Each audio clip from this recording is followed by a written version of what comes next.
এক, মানে হচ্ছে জাতিসংঘের ক্লাস। তাহলে জাতিসংঘ সম্পর্কে যদি আমরা একটু খেয়াল করি, তাহলে আমরা দেখব পৃথিবীতে দ্বিতীয় বিশ্বযুদ্ধ চলমান। খেয়াল করেন আগে বিষয়টা, খাতা কলম নিয়ে বসেন। দ্বিতীয় বিশ্বযুদ্ধ চলমান, অ্যাডলফ হিটলার খুবই ডেসপারেট, সারা পৃথিবীব্যাপী তিনি তাণ্ডব চালাচ্ছেন, বিশেষ করে ইউরোপে হাজার হাজার কোটি কোটি মানুষ মারা যাচ্ছে যুদ্ধে। ওই সিচুয়েশনে পৃথিবীর মানুষের শান্তি ও নিরাপত্তা নিশ্চিত করার লক্ষ্যে, সারা পৃথিবীর মানুষের শান্তি ও নিরাপত্তা নিশ্চিত করার লক্ষ্যে আমরা দেখছি একটা আন্তর্জাতিক সংগঠনের প্রয়োজনীয়তা অনুভব করে বিশ্ববাসী। আগে ছিল একটা সংগঠন, এটার নাম ছিল জাতিপুঞ্জ, লিগ অফ নেশনস। ওই লিগ অফ নেশনস 1920 সালে প্রতিষ্ঠিত হয়, এবং এই 20 সালে প্রতিষ্ঠিত হওয়া লিগ অফ নেশনস এইটা এমন ভাবে কাজ করছিল, এটা ফাইনালি রান করতে পারে না ঠিকঠাক মতো। যদি রান করতোই তাহলে কিন্তু দ্বিতীয় বিশ্বযুদ্ধ হইতো না। তার মানে এটা ব্যর্থ একটা প্রতিষ্ঠান। এই সিচুয়েশনে জাতিপুঞ্জকে বাদ দিয়ে নতুন করে একটা সংগঠন করার চেষ্টা চালানো হচ্ছে। এই সংগঠনের নাম হচ্ছে জাতিসংঘ। আজকে আমরা জাতিসংঘের উপরে ক্লাসটা করব। মনে রাখবেন, জাতিসংঘ থেকে গত 5টা বিসিএস যদি আপনি দেখেন, একটা বিসিএসও মিস হয় নাই, প্রশ্ন আসে নাই এমন হয় নাই। প্রত্যেক বিসিএসই প্রশ্ন আসছে। তো খুব ইম্পর্টেন্ট, খুব ইম্পর্টেন্ট, আই রিপিট, খুবই ইম্পর্টেন্ট। তো খুবই মনোযোগী হতে হবে। জাতিসংঘের ক্লাসটা আমরা খুব মনোযোগী হয়ে করবো ইনশাল্লাহ। ঠিক আছে, তো শুরুতে আমরা জাতিসংঘের প্রতিষ্ঠার ইতিহাস সম্পর্কে আমরা একটু লিখি। সাদা কালার, না আমি তো আমার বোর্ডে ইউজ করে অভ্যস্ত, তো এর হয় মনে হয়ে গেল। ওকে, জাতিসংঘ। ওকে, তাহলে জাতিসংঘ প্রতিষ্ঠার ইতিহাস, শুরুতে আমরা প্রতিষ্ঠার ইতিহাসটা দেখব, কিভাবে জাতিসংঘটা প্রতিষ্ঠিত হয়। কারো কোনো প্রশ্ন থাকলে অবশ্যই বলবেন, কোনো অসুবিধা নাই। প্রতিষ্ঠার ইতিহাসে আমরা দেখছি সর্বপ্রথম বিশ্ববাসী এবার তারা ঠিক করছে সালটা 1941 সাল।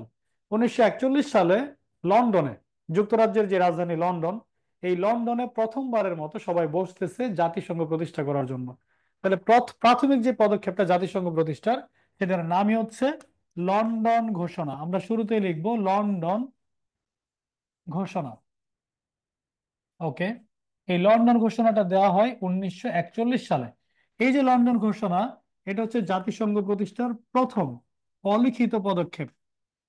জাতিসংঘ প্রতিষ্ঠার প্রথম অলিখিত পদক্ষেপ। সাদা কালিতে কি প্রবলেম? সাদা কালিতে কি প্রবলেম হচ্ছে বলেন তো? ওকে, তাহলে জাতিসংঘ প্রতিষ্ঠার প্রথম অলিখিত পদক্ষেপটি হচ্ছে লন্ডন ঘোষণা। আর এই লন্ডন ঘোষণাটার অনুষ্ঠান স্থল এটা কোথায় হয়েছিল? এটার স্থানটাই হচ্ছে লন্ডন, ইউনাইটেড কিংডম। এই তো। এখন জাতিসংঘ প্রতিষ্ঠার প্রথম লিখিত পদক্ষেপটা হচ্ছে, অলিখিত পদক্ষেপটা হচ্ছে আমরা দেখছি সেটা হলো লন্ডন ঘোষণা। এখন এই লন্ডন ঘোষণায় আমরা দেখছি 14টা দেশের রাষ্ট্রপ্রধান উপস্থিত, কিন্তু হিটলার এখানে নাই। বেটা খুব রাগ করছে, তোমরা আমাকে ছাড়া জাতিসংঘ প্রতিষ্ঠা করতে যাচ্ছ। তখন এই সংগঠনের নাম কিন্তু ঠিক করা হয়নি। এটার নাম যে ইউনাইটেড নেশনস, মানে জাতিসংঘ, এটা তখন আর নাম হয় না, জাস্ট প্রাথমিক একটা পদক্ষেপ। তারা জাস্ট বসতেছে লন্ডনে, লন্ডনে বসে তারা ডিফাইন করছে আমরা একটা কিছু নতুন কিছু করতে যাচ্ছি, যেটার মাধ্যমে পৃথিবীর শান্তি ও নিরাপত্তা আমরা রক্ষা করতে চাই। এটা ছিল প্রাইম কনসার্ন। তো হিটলার খুব খেপে গেছে, বেটা কত বড় সাহস তোমাদের, আমাকে ছাড়া তোমরা সংগঠন বানাবা, কি করে বানাও একটু দেখতে চাই। হিটলার তার বম্বার স্কোয়াডকে পাঠাই দিচ্ছে, যাও লন্ডনে যাও, গিয়ে পিটাই আসে এগুলারে। বড় বড় বোমা নিয়ে গেছে লন্ডনে হিটলারের বাহিনী। এবার আমরা দেখছি এই বোমায় আগে জীবন, ঠিক না? আগে জীবন না, আগে তো জীবন বাঁচাতে হবে, তারপরে বেঁচে থাকলে সংগঠন করা যাবে।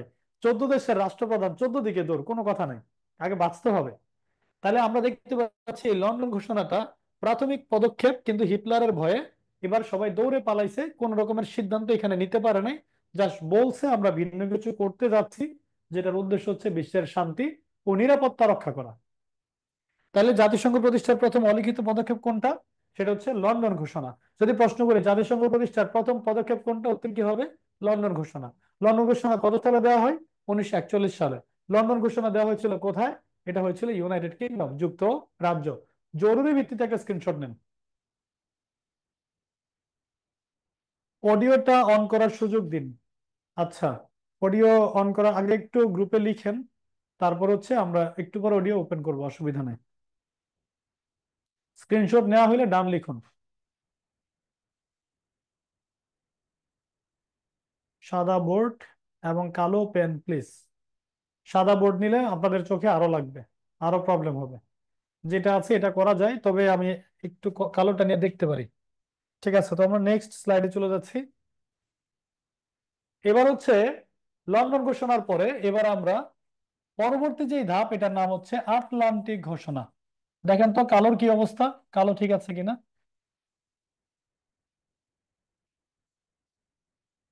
আটলান্টিক ঘোষণা, এটা 1941 সালেরই কথা।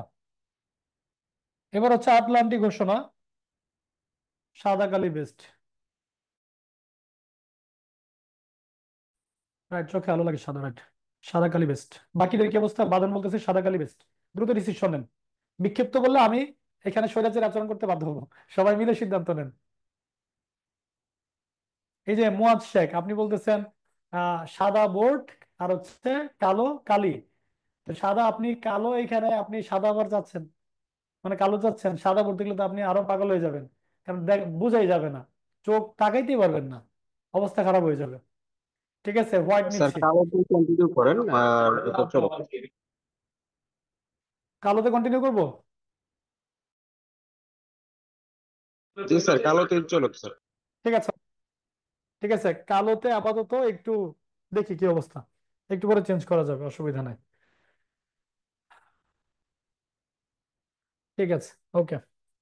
তো আটলান্টিক ঘোষণা, এটা হচ্ছে জাতিসংঘ প্রতিষ্ঠার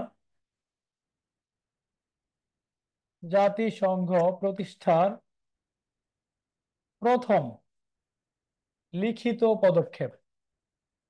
তাহলে জাতিসংঘ প্রতিষ্ঠার প্রথম লিখিত পদক্ষেপ কোনটা? প্রথম লিখিত পদক্ষেপটা হচ্ছে আটলান্টিক ঘোষণা।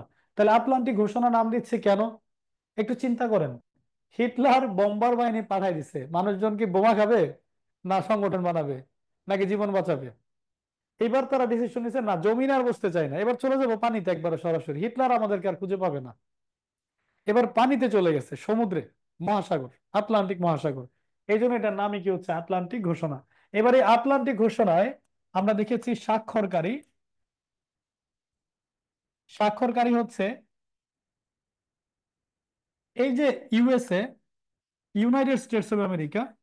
এই ইউএস এর পক্ষে স্বাক্ষর করেছিল, আমরা দেখছি তার নাম ফ্রাঙ্কলিন, ফ্রাঙ্কলিন ডি রুজভেল্ট। তিনি হচ্ছে 32তম প্রেসিডেন্ট, এবং তিনি হচ্ছে 12 বছর ক্ষমতায় ছিলেন। 12 বছর, একেবারে 1933 সাল থেকে 1945 সাল পর্যন্ত যুক্তরাষ্ট্রের ইতিহাসে সবচেয়ে বেশি দিন ক্ষমতায় ছিল এই স্বাক্ষরকারী ব্যক্তি, তার নাম কি ফ্রাঙ্কলিন ডি রুজভেল্ট। তিনি হচ্ছে এই চুক্তিতে স্বাক্ষর করেছিল। তিনি যেই জাহাজে করে এই চুক্তিটাতে স্বাক্ষর করেছিল, সেই জাহাজটার নাম হচ্ছে, যুদ্ধ জাহাজটার নাম যুদ্ধ জাহাজ, এটার নাম হচ্ছে অগাস্টা। অগাস্টা। তো অগাস্টা নামক যুদ্ধ জাহাজে করে তিনি গিয়েছিলেন চুক্তিটা করতে। যুদ্ধ জাহাজ কেন? যদি হিটলার আক্রমণ করে বসে, যদি লেগে যায়, বুঝেন এটা টেনশন কিন্তু। এই জন্য যুদ্ধ জাহাজে করে গেছে। ওইদিকে এই পাশটাতে আমরা দেখছি এইখানে ছিল হচ্ছে উইনস্টন চার্চিল। উইনস্টন চার্চিল, তার দেশ কোনটা? United kingdom. যুক্তরাজ্যের পক্ষে এবার স্বাক্ষর করতেছে চুক্তিটাতে উইনস্টন চার্চিল। তো উইনস্টন চার্চিল হচ্ছে ব্রিটেনের প্রধানমন্ত্রী, ব্রিটিশ প্রধানমন্ত্রী ছিলেন তিনি, ব্রিটিশ প্রধানমন্ত্রী। এই বেটা, আমরা দেখছি তিনি কিন্তু একজন politician, but he got Nobel prize in literature. এই জন্য প্রশ্ন আসছিল প্রিলিতে, 31তম প্রিলিতে, নিচের কোনজন রাজনীতিবিদ হয়েও সাহিত্যে নোবেল পুরস্কার পেয়েছিলেন? উত্তর কি হবে? Winston Churchill. তিনি কিন্তু 1953 সালে, তিনি 1953 সালে সাহিত্যে, সাহিত্যে সাহিত্যে নোবেল পান। তার যে গ্রন্থ, তার যে বইটা ছিল, সেই বইটার নাম হচ্ছে the history history of the Second World War, দ্বিতীয় বিশ্বযুদ্ধের ইতিহাস। তো দ্বিতীয় বিশ্বযুদ্ধের ইতিহাস বইটার লেখক কে? উত্তর কি হবে? Winston Churchill. জরুরি ভিত্তিতে একটা স্ক্রিনশট নিয়ে ফেলেন। ও আরেকটু আছে, বাকি আছে। তিনি যেই যুদ্ধ জাহাজে করে গিয়েছিলেন, তার যে যুদ্ধ জাহাজটা ছিল উইনস্টন চার্চিলের, সেটার নাম ছিল প্রিন্সেস,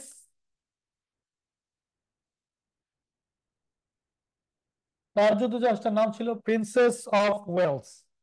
ঠিক আছে, princess of Wales, princess of Wales, এই তো। প্রিন্সেস অফ ওয়েলস ছিল তার যুদ্ধ জাহাজটার নাম। কি বলছেন? বইটার নাম দেখা যায় না। The history of the second world war দেখা যাবে না কেন? সবাই কি দেখতে পাচ্ছেন না? নাকি শুধু শরীফুল ইসলাম আপনি দেখতে পাচ্ছেন না? কোনটা? এখন একটা স্ক্রিনশট নেন দ্রুত।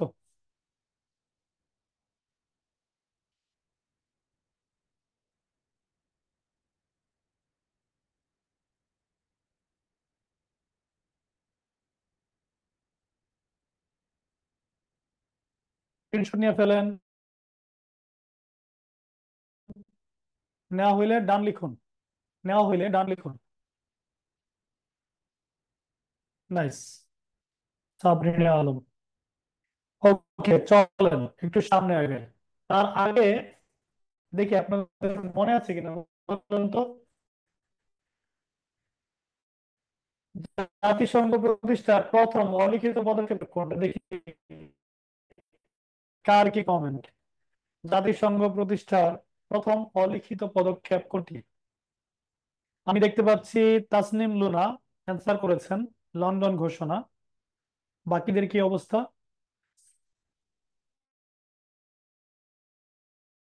আহ শরীফুল ইসলাম, সাদিয়া আফরিন, সুমি খাতুন। ওকে, লন্ডন ঘোষণা, সবাই বলছে লন্ডন ঘোষণা। ওকে, তো যদি প্রশ্ন করি জাতিসংঘ প্রতিষ্ঠার প্রথম লিখিত পদক্ষেপ কোনটা, জাতিসংঘ প্রতিষ্ঠার প্রথম লিখিত পদক্ষেপ কোনটা, দেখি কাদের কমন পড়েছে, দ্রুত বলে ফেলুন।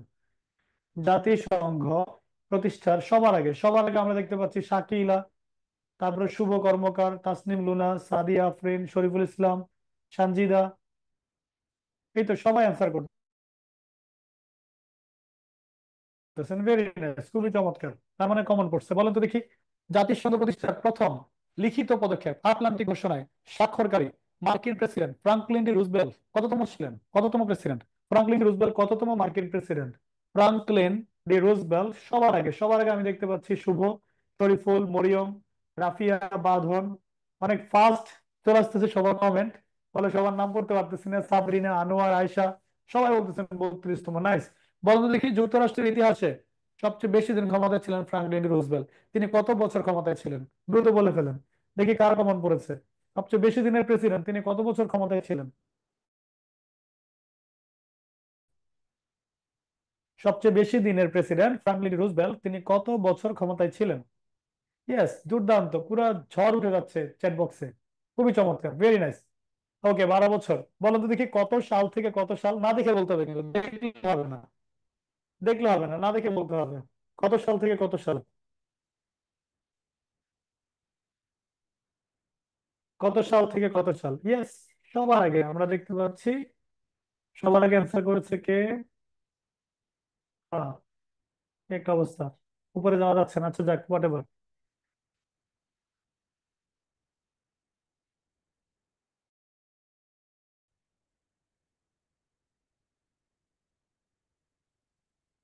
ঠিক আছে, ওকে, ডান, ফাইন। 33 থেকে 45। আচ্ছা বলেন তো দেখি, নিচের কোন জন রাজনীতিবিদ হয়েও সাহিত্যে নোবেল পুরস্কার পেয়েছিলেন? নিচের কোন জন রাজনীতিবিদ হয়েও সাহিত্যে নোবেল পুরস্কার পেয়েছিলেন? দেখি কাদের কমন পড়েছে। তাসনিম লুনা সবার আগে, ইয়েস। রাফিয়া, বাঁধন, সানজিদা, মরিয়ম, সাদিয়া, সুমি, সাবরিনা, শাহিন। ইয়েস, সবাই অ্যান্সার করেছেন। জেভিন, সবাই অ্যান্সার করেছেন উইনস্টন চার্চিল। ওকে, উইনস্টন চার্চিল কোন দেশের প্রধানমন্ত্রী ছিলেন? উইনস্টন চার্চিল কোন দেশের প্রধানমন্ত্রী ছিলেন? সাবরিনা আলম সবার আগে, ওয়ান প্লাস। অনেকেই অনেকেই অসংখ্য লোক, নাম বলতে পারতেছি না, সময় নষ্ট করতে চাই না। বলেন তো দেখি, তিনি কত সালে সাহিত্য নোবেল পুরস্কার পেয়েছিলেন? Winston Churchill. উইনস্টন চার্চিল কত সালে সাহিত্য নোবেল পুরস্কার পেয়েছিলেন? বাহ বাহ বাহ, কি চমৎকার, খুবই চমৎকার। তাহলে কমন পড়ে, তাইলে না বোঝা যায় কমন পড়ে, কমন বললে খুব খুশি। কমন পড়ছে মানে স্যার সেরা, খুব ভালো পড়াইছে। কমন না বললে ধুর কি পড়াইছে কিচ্ছু বুঝি না, মাথার উপর দিয়ে গেছে। ঠিক না, এরকম বিষয়টা। আচ্ছা চলেন এবার সামনে আগে। 1941 সাল, 1941 সাল শেষ, আটলান্টিক ঘোষণা ডান। সালটা 1942 সাল, ফ্রাঙ্কলিন ডি রুজভেল্ট 32তম মার্কিন প্রেসিডেন্ট, 12 বছরের প্রেসিডেন্ট, 33 থেকে 45 সাল। ফ্রাঙ্কলিন ডি রুজভেল্ট বললেন, তোমরা আসো আমার দেশে, আমেরিকাতে চলে আসো সবাই, ইউএসএ তে তোমাদের সবার দাওয়াত, একটা সম্মেলন হবে। এই সম্মেলনটার নাম হচ্ছে ওয়াশিংটন ডিসি সম্মেলন। তাহলে আমরা এবার যে সম্মেলনটা লিখবো এটার নাম হচ্ছে ওয়াশিংটন, ওয়াশিংটন ডিসি সম্মেলন। তো এই যে ওয়াশিংটন ডিসি সম্মেলন, এই ওয়াশিংটন ডিসি সম্মেলনের সময়কাল এটা কবে হয়? এটার সময়কাল হচ্ছে 1 জানুয়ারি 1942। 1942 সালের 1 জানুয়ারিতে ওয়াশিংটন ডিসি সম্মেলনটা হয়েছিল। এই সম্মেলনের অনুষ্ঠান স্থলটা কোথায়? এটার অনুষ্ঠান, এটার অনুষ্ঠান স্থল হচ্ছে Washington DC, Washington DC, United states of America, USA. এখন এই সম্মেলনে আমরা দেখছি জাতিসংঘ যে সংগঠনটা হচ্ছে, ওই যে ইউনাইটেড নেশনস, এই জাতিসংঘ এতদিন পর্যন্ত কোনো নামই ছিল না, ট্রাস্ট মি, কোনো নামই ছিল না, জাস্ট সম্মেলন হচ্ছে, সংগঠনের নাম কি ঠিক করা হয়নি। বাট এই সম্মেলনটাতে, ওয়াশিংটন ডিসি সম্মেলনটাতে আমরা দেখতে পাচ্ছি নামকরণ করা হচ্ছে এই সংগঠনের, যে সংগঠনের নাম হবে ইউনাইটেড নেশনস, এটার নাম হবে জাতিসংঘ। 27তম প্রশ্নের প্রশ্ন, জাতিসংঘ শব্দটি নামকরণ করেছিলেন কে? কে নামকরণ করেছিলেন? উত্তর ছিল ফ্রাঙ্কলিন ডি রুজভেল্ট। ওকে, তাহলে আমরা খাতা লিখতে পারি, এ সম্মেলনে, এ সম্মেলনে জাতিসংঘের, জাতিসংঘের নামকরণ করেন, নামকরণ করেন ফ্রাঙ্কলিন। সবাই বলছিল যে আপনি যেহেতু বয়সে সবার সিনিয়র আপনিই করেন, তো এই জন্য রুজভেল্টের উপর দায়িত্ব পড়ে, তাই তিনি নামকরণটা করেছিলেন ফ্রাঙ্কলিন ডি রুজভেল্ট, তার নামটা সবার পছন্দ হয়ে যায়। এই সংগঠনের নাম কি? United Nations. 1 জানুয়ারি। তাহলে জাতিসংঘ নামকরণ করা হয় কবে? 1 জানুয়ারি 1942। এই তো, এই সম্মেলনেই নামকরণ করা হয়েছিল। তো আপনাকে বিসিএস প্রশ্ন করতে পারে 27তম এপ্রিলের মতো, জাতিসংঘ নামকরণ করা হয় কবে? তাহলে উত্তর কি হবে? 1 জানুয়ারি 1942। যদি আবার প্রশ্ন করে সেম প্রশ্নটাই, কারণ রিপিট হয়, যদি প্রশ্ন করে জাতিসংঘ নামকরণ করেছিলেন কে, উত্তর কি হবে? Franklin D Roosevelt. কত সালে নামকরণ করা হয়? 1942 সালে। কোন সম্মেলনে নামকরণ করা হয়? ওয়াশিংটন ডিসি সম্মেলনে। ওয়াশিংটন ডিসি সম্মেলন কোন দেশে হয়? যুক্তরাষ্ট্রে হয়। ওয়াশিংটন ডিসি যুক্তরাষ্ট্রের রাজধানী। এই তো ডান। দ্রুত একটা স্ক্রিনশট নেন, স্ক্রিনশট নিয়ে ডান লিখুন, স্ক্রিনশট নিয়ে ডান লিখুন। নাইস। ওকে, ইশরাত বলতেছে লেখা শেষ। এটা আরো বেশি ভালো, লিখে লিখে ফেলতে পারলে। বিরক্ত হচ্ছেন? বুঝতেছি না, কিন্তু দেখতে পাচ্ছি না, বোঝার অপশন নাই আমার, চাইলেও বুঝতে পারবো না। বাট ক্লাস করেন মনোযোগী হয়ে, শিখতে পারবেন অনেক কিছু। ইনফ্যাক্ট পরীক্ষার হলে একটা প্রশ্ন নিশ্চয়ই কমন পাবেন। যা লিখবো যা পড়াবো এখান থেকে কমন পড়বে ইনশাল্লাহ, এর বাইরে কিচ্ছু নাই, বিশ্বাস করেন কিচ্ছু নাই, এখান থেকে কমন পড়বে। রিটেনে মোটামুটি 2-3টা বিসিএস পরে পরেই এই জাতিসংঘ থেকে প্রশ্ন হয়। সর্বশেষ 44তম বিসিএস আসছিল। So be careful. ওকে, যেটা বলছিলাম, এবার হচ্ছে আমরা খাতায় লিখবো আরেকটা সম্মেলন, এটার নাম হচ্ছে তেহরান সম্মেলন। তেহরান।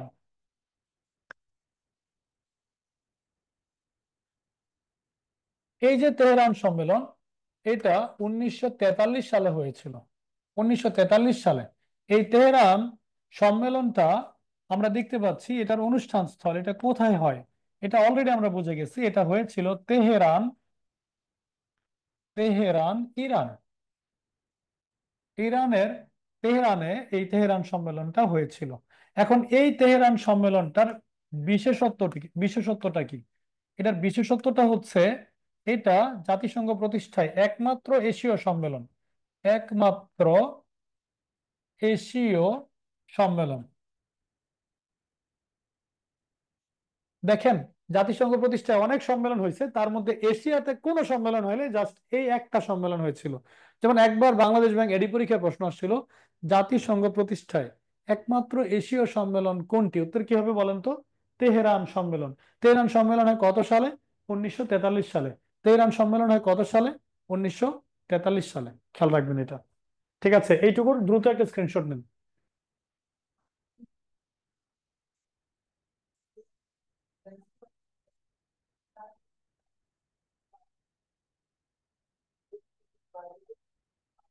তেহরান সম্মেলন ডান। ওকে, এবার হচ্ছে আমরা খাতা লিখবো ভার্জিনিয়া সম্মেলন।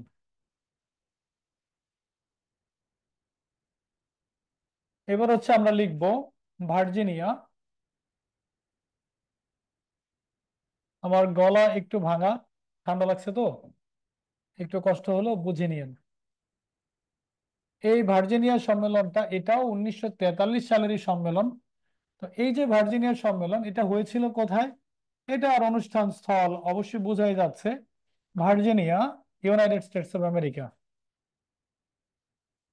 ইউএসএ। তো যুক্তরাষ্ট্রের ভার্জিনিয়া অঙ্গরাজ্যে এই সম্মেলনটা হয়েছিল। এবং এই সম্মেলনে আমরা দেখছি এটার একেবারে বিশেষত্বটা হচ্ছে এটার ফলাফল খুবই চমৎকার ছিল। পৃথিবীতে মানুষের খাদ্য ও নিরাপত্তা খাদ্যের নিরাপত্তা নিশ্চিত করার জন্য আমরা দেখছি এখানে পাও প্রতিষ্ঠার উদ্যোগ নেওয়া হয়। পাও প্রতিষ্ঠার পাও প্রতিষ্ঠার উদ্যোগ নেওয়া হয়। তাহলে ফাও কি আসলে? ফাওটা আমরা সবাই জানি, ফাও এর পূর্ণরূপ হচ্ছে ফুড অ্যান্ড এগ্রিকালচারাল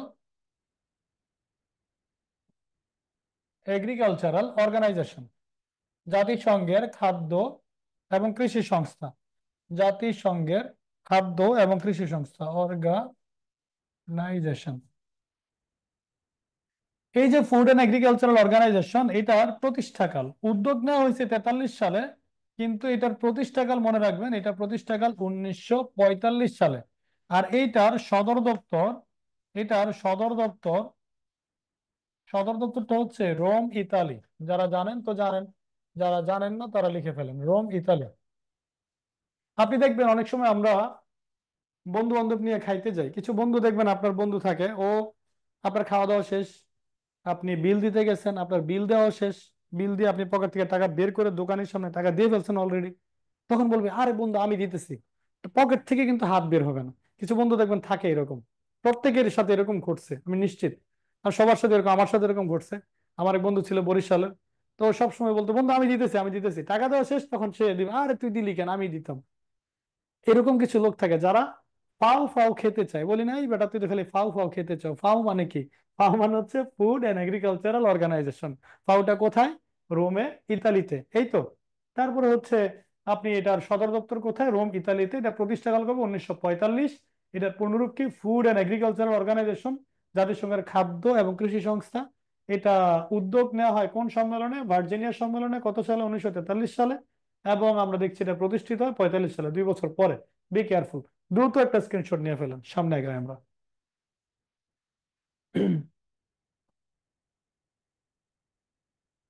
এই যে শরীফুল ইসলাম কমন পড়ে পড়ে গেছে না? এই বরিশালের পচায়েন না, বরিশালে কেউ আছেন আওয়াজ দেন। আমি থাকলেও কইবো জীবন আমার বাড়ি বরিশাল না, আমার বাড়ি ঢাকাতে। ও বলে ফেলছে, ওই যে সানজিদা, বরিশালে পাওয়া গেছে রে। কি একটা অবস্থা!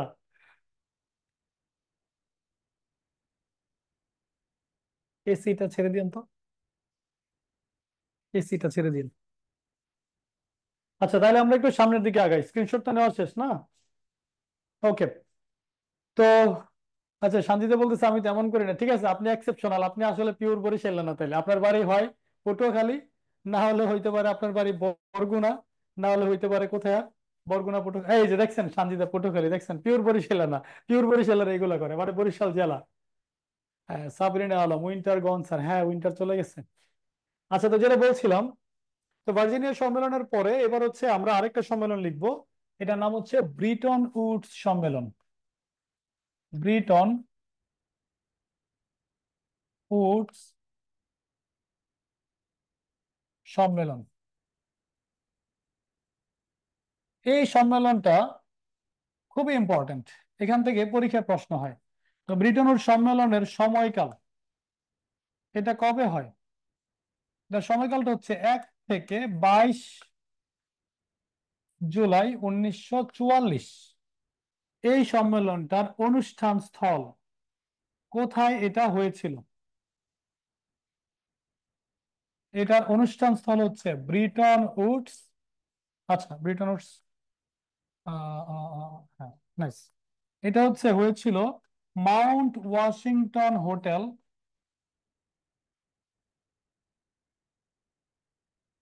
Mount Washington hotel. জায়গাটার নাম হচ্ছে ব্রিটন উডস, ব্রিটন উডস। অঙ্গরাজ্যের নাম ছিল নিউ হ্যাম্পশায়ার,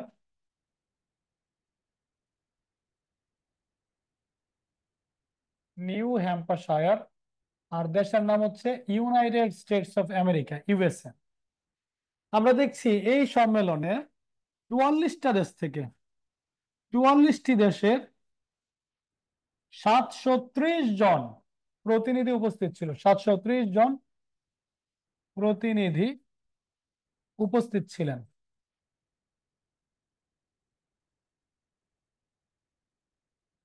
তাহলে 44টা দেশ থেকে 730 জন প্রতিনিধি উপস্থিত থেকে এই সম্মেলনটা করে। এবং এই সম্মেলনে আমরা দেখছি ফলাফল, এই সম্মেলনে ফলাফল কি নেওয়া হয়? ফলাফলটা হচ্ছে নাম্বার ওয়ান, একটা বিশ্ব ব্যাংক নামে একটা সংগঠনের জন্ম হয়, ওয়ার্ল্ড ব্যাংক। আরেকটা সংগঠনের জন্ম হয়, ইন্টারন্যাশনাল মনিটারি ফান্ড, আইএমএফ, আন্তর্জাতিক মুদ্রা তহবিল। এই দুইটা সংগঠনের সদর দপ্তর হচ্ছে Washington DC, Washington DC, United states of America, যুক্তরাষ্ট্রে। এই দুইটা সংগঠনের সদর দপ্তর মনে রাখতে হবে। এই দুইটা সংগঠন যেহেতু, এই দুইটা সংগঠন যেহেতু ব্রিটন উডস সম্মেলন দিয়ে প্রতিষ্ঠিত হয়েছে, এই দুইটা সংগঠন যেহেতু ব্রিটন উডস সম্মেলন দিয়ে প্রতিষ্ঠিত হয়েছে, তাই এই দুইটা প্রতিষ্ঠানকে বলা হয় ব্রিটন উডস প্রতিষ্ঠান। কেন? কারণ ব্রিটন উডস সম্মেলন দিয়ে প্রতিষ্ঠিত হয়েছে। 42তম প্রেলির প্রশ্ন ছিল এটা, নিচের কোন দুটি প্রতিষ্ঠান ব্রিটন উডস হিসাবে পরিচিত? উত্তর কি হবে? ওয়ার্ল্ড ব্যাংক এবং আইএমএফ। তাহলে আমরা লিখতে পারি ব্রিটন উডস প্রতিষ্ঠান, ব্রিটন উডস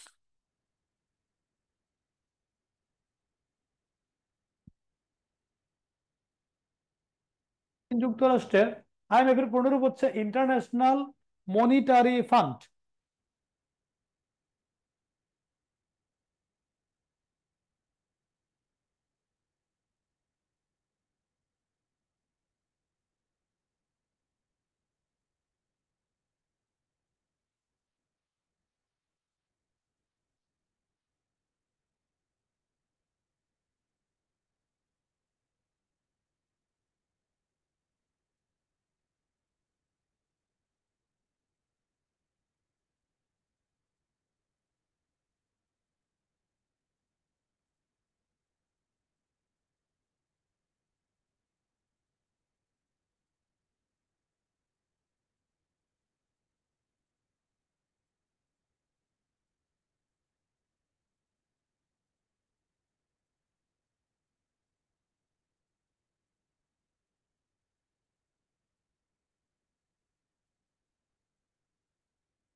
ঠিক আছে, হ্যালো, হ্যালো, হ্যাঁ, হ্যালো, সাউন্ড এখন শুনতে পাচ্ছি মনে হয়, একটু জিজ্ঞেস করে নিই। শুনতে পাচ্ছেন এখন আপনারা? দেখেন তো।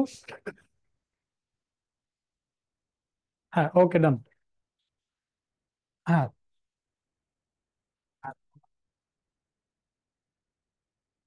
তাহলে মার্কিন ডলার রিজার্ভ মুদ্রা হিসাবে, রিজার্ভ মুদ্রা হিসাবে কার্যকর করা হয়, কার্যকর করা হয় কত সালে? 1944 সালে। দ্রুত একটা স্ক্রিনশট নিয়ে ফেলেন, আমরা সামনে পারবো তাহলে।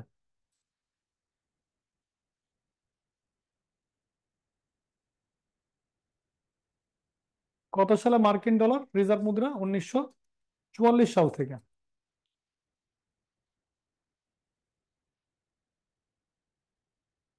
নিচে কি দেখা যাচ্ছে?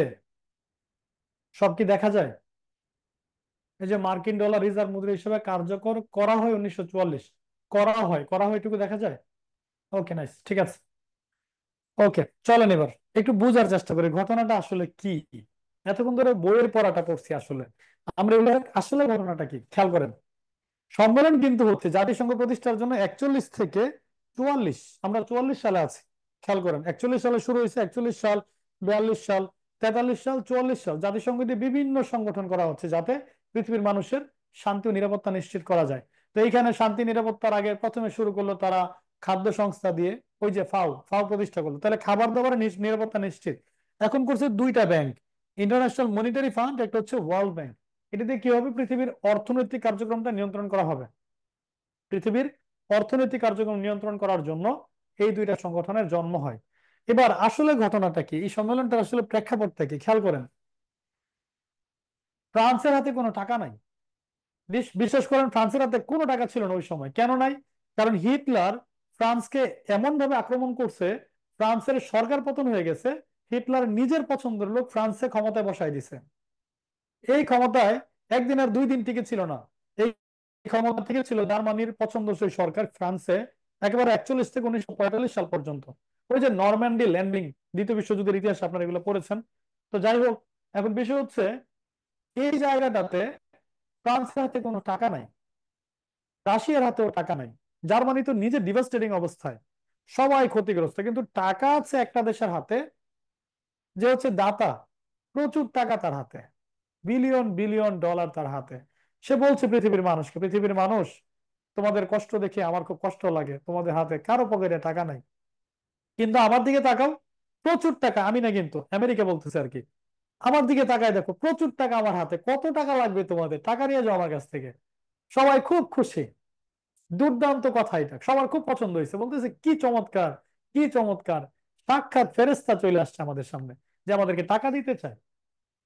তো সবাই এবার হচ্ছে, আমরা দেখলাম সবাই মিলে এবার বলতেছে তাহলে টাকাটা কবে দিচ্ছেন? আমেরিকা বলতেছে আরে আপনাদের সবাইকে খাওয়াবো আগে, তারপরে টাকা পয়সা দিব। আসেন আমার এই মাউন্ট ওয়াশিংটন হোটেলে, হোটেলে আসেন, হোটেলে খাওয়াবো। কয়দিন ধরে খাওয়াইতেছে? একেবারে টানা 22 দিন। একদিন আর 2 দিন না, কিন্তু কয়দিন? 22 দিন ধরে খাওয়াচ্ছে। কোন হোটেলে? মাউন্ট ওয়াশিংটন হোটেলে। হোটেলে খাওয়াচ্ছে 22 দিন ধরে। খাওয়ানোর পরে আমরা দেখছি এখানে 44টা দেশ থেকে 730 জন মানুষকে টানা 22 দিন ধরে খাওয়াচ্ছে। ওয়ান অফ দ্য বেস্ট আপনার হোটেল ছিল ওই সময় ওইটা, মাউন্ট ওয়াশিংটন হোটেল। তো এখন খাওয়ানোর পরে আমেরিকা বলতেছে তোমাদেরকে তো বলছিলাম টাকা দিব, তো এখন টাকা তো আমি দিতে চাই, তো টাকা তুমি নিলা, নিয়ে পরে বললা টাকা দিব না, ফেরত না দিলে কি করবি? তাহলে তো আমার আবার যুদ্ধ করতে হবে তোমার বিরুদ্ধে, তাহলে তো শান্তি হইলো না। আমি যুদ্ধ টুদ্ধ চাই না, আমি চাই তোমাকে আমি একটা স্ট্রাকচার থেকে টাকা দিব, একটা কাঠামো থেকে টাকা দিব, এই টাকা তুমি এই কাঠামো থেকে নিবা, আবার এই কাঠামোতেই তুমি টাকাটা কি করবা? ব্যাক দিবা। এই কাঠামো দুইটার নাম হচ্ছে ওয়ার্ল্ড ব্যাংক এবং আইএমএফ। সবাই হাততালি, খুব খুশি, চমৎকার চমৎকার, কোনো অসুবিধা নাই, আপনি ব্যাংক বানাইছেন, আমরা সবাই সম্মত, আপনার সাথে একমত। আমেরিকা বলতেছে আমার কিছু শর্ত আছে। যে কি শর্ত? শর্ত নাম্বার ওয়ান, এই বিশ্ব ব্যাংকের প্রেসিডেন্ট হবে আজীবন একজন মার্কিন নাগরিক। চিন্তা করছেন? প্রথম শর্ত দিচ্ছে বিশ্ব ব্যাংকের প্রেসিডেন্ট হবে একজন মার্কিন নাগরিক। এ কথা বলার পরে চায়না সেন্টি খেয়ে গেছে, চায়না দাঁড়ায় গেছে, মাও সেতুং তখন ক্ষমতায়। মাও সেতুং বলছে what is this, why American, why not Chinese people? China থেকে এমন কোন যোগ্যতা সম্পন্ন লোক নাই যে লোকটা বিশ্ব ব্যাংকের নেতৃত্ব দিতে পারে? বা পৃথিবীতে আর কোনো দেশে কি কেউ নাই যে বিশ্বব্যাংকের নেতৃত্ব দিবে? মাও সেতুংকে অপমান করতেছে ফ্রাঙ্কলিন ডি রুজভেল্ট এই সম্মেলনের প্রেসিডেন্ট। ফ্রাঙ্কলিন ডি রুজভেল্ট বলতেছে, এই মাও সেতুং দাঁড়ান, আপনি পকেটে কত টাকা আছে হাত দেন। হাত দিচ্ছে, বলে টাকা তো নাই। তো টাকা না থাকলে আপনি এত কথা বলেন কেন, বসেন। বসাই দিচ্ছে মাও সেতুংকে। তো মাও সেতুং অপমান বোধ করলো না? মাও সেতুং খুব কষ্ট পেয়ে যায়, কাশ্মীর খুব কষ্ট পায়। এবং এই কষ্টের প্রতিশোধ 2015 সালে এসে আমরা দেখছি চাইনিজ প্রেসিডেন্ট, বর্তমানে যিনি প্রেসিডেন্ট, তার নাম হচ্ছে শি জিনপিং। তিনি কিন্তু এই প্রতিশোধটা নিচ্ছে এই বিশ্ব ব্যাংকের বিকল্প একটা বিশ্ব ব্যাংক বানিয়ে। এটার নাম দিচ্ছে AIIB, Asian infrastructure investment bank. আগামী ক্লাসে এটা পড়ানো হবে। তো আজকে এটা নিয়ে আলোচনা না করি। এবার খেয়াল করেন, বিশ্ব ব্যাংকের প্রেসিডেন্ট হবে একজন মার্কিন নাগরিক। তার মানে এখন পর্যন্ত 14 জন মার্কিন নাগরিক এই বিশ্ব ব্যাংকের প্রেসিডেন্ট হয়েছে। তার মধ্যে সর্বশেষ যিনি, তার নাম অজয় বাঙ্গা। শুনে মনে হচ্ছে ভারতীয়, বাট না, তিনি ভারতীয় বংশোদ্ভূত, কিন্তু নাগরিক কোন দেশের? আমেরিকার। তাহলে বিশ্ব ব্যাংকের প্রেসিডেন্ট নিয়মতান্ত্রিক ভাবে কোন দেশের নাগরিক হবেন বলেন তো? বলেন আপনারা দেখি কাদের কমন পড়ছে। বিশ্ব ব্যাংকের প্রেসিডেন্ট নিয়মতান্ত্রিক ভাবে কোন দেশের নাগরিক হবেন?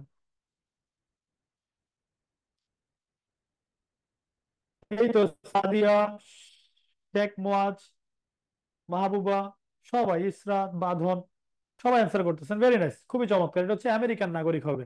ইউএসএ বলতেছে এবার এই আইএমএফ, অজয় বাঙ্গা, এই আইএমএফ এবং ওয়ার্ল্ড ব্যাংক এই দুইটার সদর দপ্তর হবে ওয়াশিংটন ডিসিতে। দেখছেন আমেরিকা কাজটা কি করলো?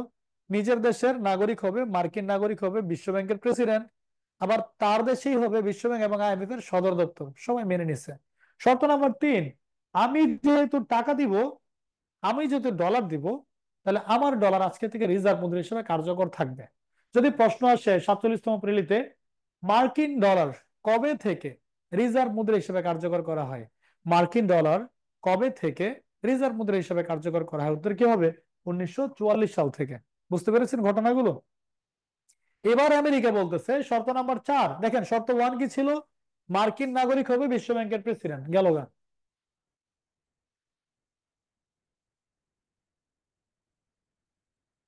একটু লাইনে থাকেন। আবার ডাক দেন, ক্যামেরা অফ হয়ে গেছে।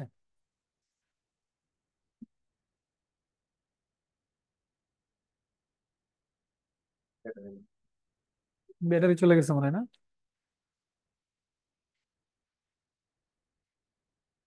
একটু লাইনে থাকেন, কোনো সমস্যা নাই, আমরা কন্টিনিউ করবো আবার।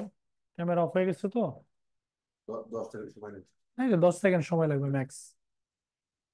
এই তো কাজ হয়ে গেছে মনে করেন।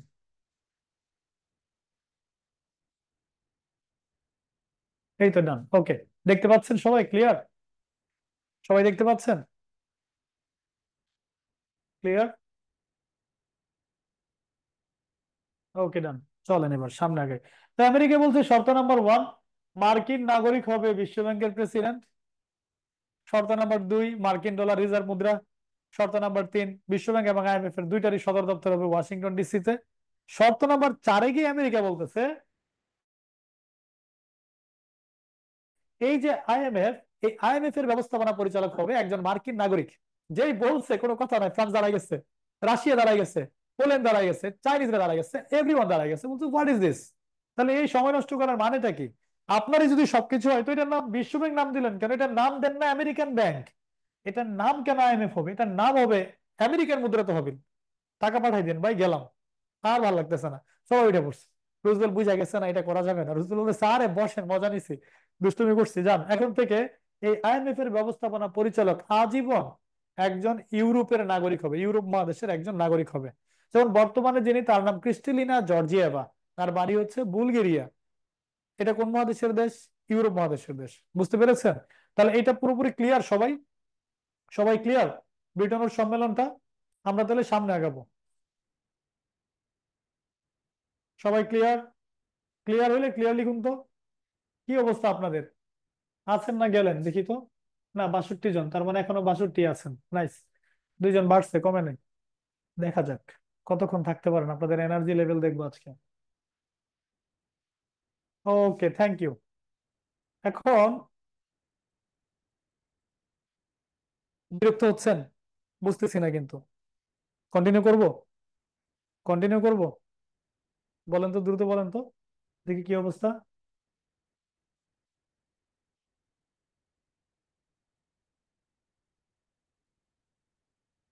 ওকে, thank you so much, thank you.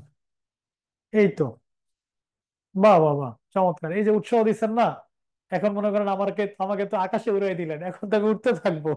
Nice, very nice, thank you. সামনে থাকলে চা খাওয়াতাম। চলেন এবার সামনে আগে। এগুলো হচ্ছে বাঁচানোর, মানে কি বলে, টাকা বাঁচানোর টেকনিক। ওকে, আসেন এবার। Thank you Moaz. চলেন এবার আমরা হচ্ছে এখন যেটা করব সেটা হচ্ছে final step of United Nations, জাতিসংঘ প্রতিষ্ঠার উদ্যোগের একেবারে ফাইনাল স্টেজটা। ফাইনাল স্টেজটা কি তাহলে? ফাইনাল স্টেজটা হচ্ছে, এটার নাম সান ফ্রান্সিসকো সম্মেলন। সান ফ্রান্সিসকো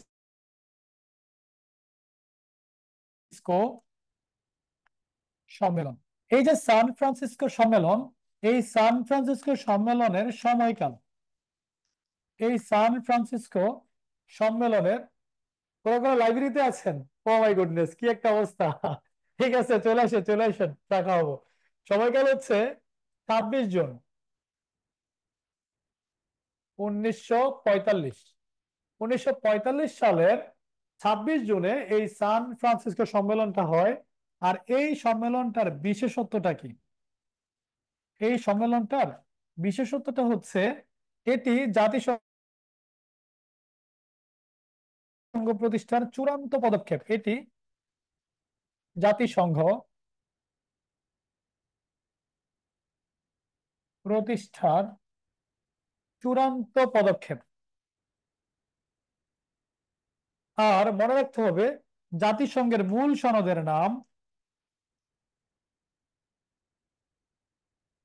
জাতিসংঘের মূল সনদের নাম, এটার নামই হচ্ছে সান ফ্রান্সিসকো সনদ। সান সান ফ্রান্সিসকো,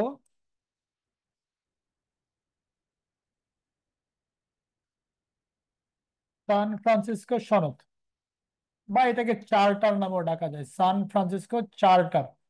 এই তো।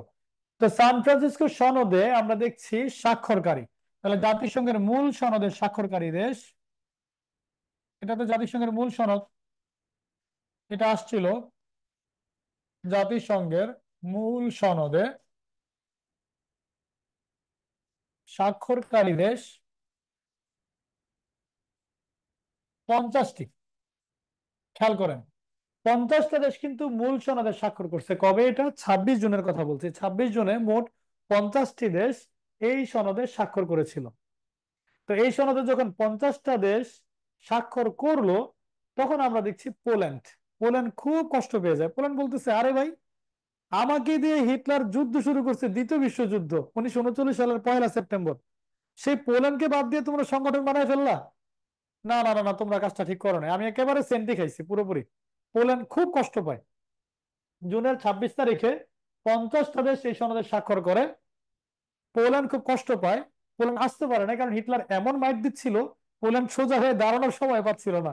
সম্মেলন আসবে কখন আবার, বুঝেন নাই? তো আমরা দেখছি 1945 সালের জুন মাস চলে গেছে, জুলাই মাস চলে গেছে, আগস্ট চলে গেছে, সেপ্টেম্বরও চলে গেছে। একেবারে অক্টোবরের মাঝামাঝি ঠিক 15 তারিখে পোল্যান্ড এডিশনাল কান্ট্রি হিসাবে, মূল সনদে স্বাক্ষর করে নাই, অতিরিক্ত দেশ হিসাবে আমরা দেখছি সে স্বাক্ষর করছে 15 অক্টোবর 1945 সালে। তাহলে আমরা খাতা লিখতে পারি, পোল্যান্ড স্বাক্ষর করে, পোল্যান্ড স্বাক্ষর করে 15 অক্টোবর 1945। তাহলে এইখানে আছে হলো 50টা, এই তো, এইখানে আছে 50টা, আর এইখানে হলো একটা। তাহলে কয়টা হইলো? 51টা, মনে রাখবেন। তাহলে এই যে 51টা, এখনো কিন্তু আমি বলি নাই যে জাতিসংঘ প্রতিষ্ঠা হয়ে গেছে। তাহলে আমরা নিচে লিখবো, জাতিসংঘ প্রতিষ্ঠিত হয়, জাতিসংঘ প্রতিষ্ঠিত হয় ফাইনালি, এই জাতিসংঘ আত্মপ্রকাশ করে কবে? প্রতিষ্ঠিত হয় 24 অক্টোবর 1945। আর এই জন্য 24 অক্টোবর কি দিবস? জাতিসংঘ দিবস। জাতিসংঘ দিবস। প্রতি বছর জাতিসংঘ দিবস কবে পালিত হয় রে বলেন তো? 24 অক্টোবর। তাহলে এই যে জাতিসংঘে 24 অক্টোবরের আগে 15 অক্টোবর আর 26 জুন, 26 জুনে করছে কয়টা? 50টা। 15 অক্টোবরে কয়টা? একটা। কয়টা হলো? 51টা। তাহলে জাতিসংঘ প্রতিষ্ঠা হয়েছে কবে? 24 অক্টোবর। তাহলে আমরা বলতে পারি কিনা জাতিসংঘের প্রতিষ্ঠাকালীন সদস্য 51টা? কারণ এই 51টা তো প্রতিষ্ঠা হওয়ার আগেই স্বাক্ষর করছে। তাহলে যদি প্রশ্ন আসে বিসিএস এ, যেমন বাংলাদেশ ব্যাংক এরই পরীক্ষা আসছিল, জাতিসংঘের প্রতিষ্ঠাকালীন সদস্য দেশ ছিল কয়টি? উত্তর কি হবে? 51টা। যদি প্রশ্ন করে জাতিসংঘের মূল সনদের স্বাক্ষরকারী কয়টা? 50টা। অতিরিক্ত কোনটা স্বাক্ষর করছে? পোল্যান্ড। কবে? 15 অক্টোবর। তাহলে দুইটা মিলে 50 আর 51। জাতিসংঘের প্রতিষ্ঠাকালীন সদস্য দেশ কয়টা? 51টা। আমি কিন্তু আই রিপিট আবার বলছি, প্রতিষ্ঠাকালীন সদস্য দেশ 51টা, কিন্তু মূল সনদের স্বাক্ষর করছে 50টা।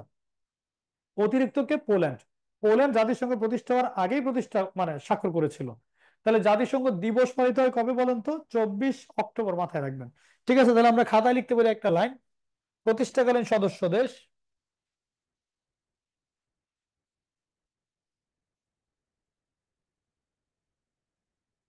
প্রতিষ্ঠাকালীন সদস্য 51টি। জরুরি ভিত্তিতে একটা স্ক্রিনশট নিয়ে ফেলেন, আমরা সামনে আগাবো।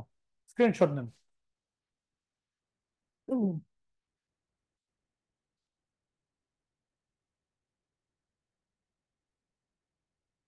ইয়াল্টা সম্মেলন সম্পর্কে বলা যায়, চাইলে বলা যায়। আমি একটা কাজ করব না, আর অনেক সম্মেলন আছে, সবগুলো আমরা পড়াইনি। ইয়ালটাতে তো ওই যে P5 পার্মানেন্ট ফাইভের 5টা সদস্য পদ দেওয়া হয়, একটু পরে আমরা এগুলো পড়বো, অসুবিধা নাই। আমি পিডিএফটা আপনাদেরকে দিব না, যেটা আমার নোট যেটা আছে আর কি, ওটা দিব না, অসুবিধা নাই। তো নোটে কিন্তু এরকম ভাবে লিখা না, এগুলো কিন্তু লিখতে হবে, আমি আমার স্টাইলে লিখি। বাট নোটটা হচ্ছে বইয়ের স্টাইলে দেওয়া, এই হলো বিষয়। ঠিক আছে, এবার আমরা একটু রিপিটেশনে যাই, দেখি মনে আছে কিনা আপনাদের। দেখি কার কি অবস্থা, বলেন দেখি এবার। নোটটা আমি আমাদের ওই যে ওরাকলের যিনি ম্যানেজার আছেন আমাদের রনি ভাই, রনি ভাইকে দিয়ে দিব, উনি আপনাদের সবাইকে দিয়ে দিবে। ঠিক আছে, বলেন এবার। জাতিসংঘ প্রতিষ্ঠার প্রথম অলিখিত পদক্ষেপ কোনটা? জাতিসংঘ প্রতিষ্ঠার প্রথম অলিখিত পদক্ষেপ কোনটা? মুয়াজ শেখ সবার আগে অ্যান্সার করেছেন, তাসনিম লুনা, সুমি খাতুন, সুলতানা ঋতু, মরিয়ম খাতুন, বাঁধন।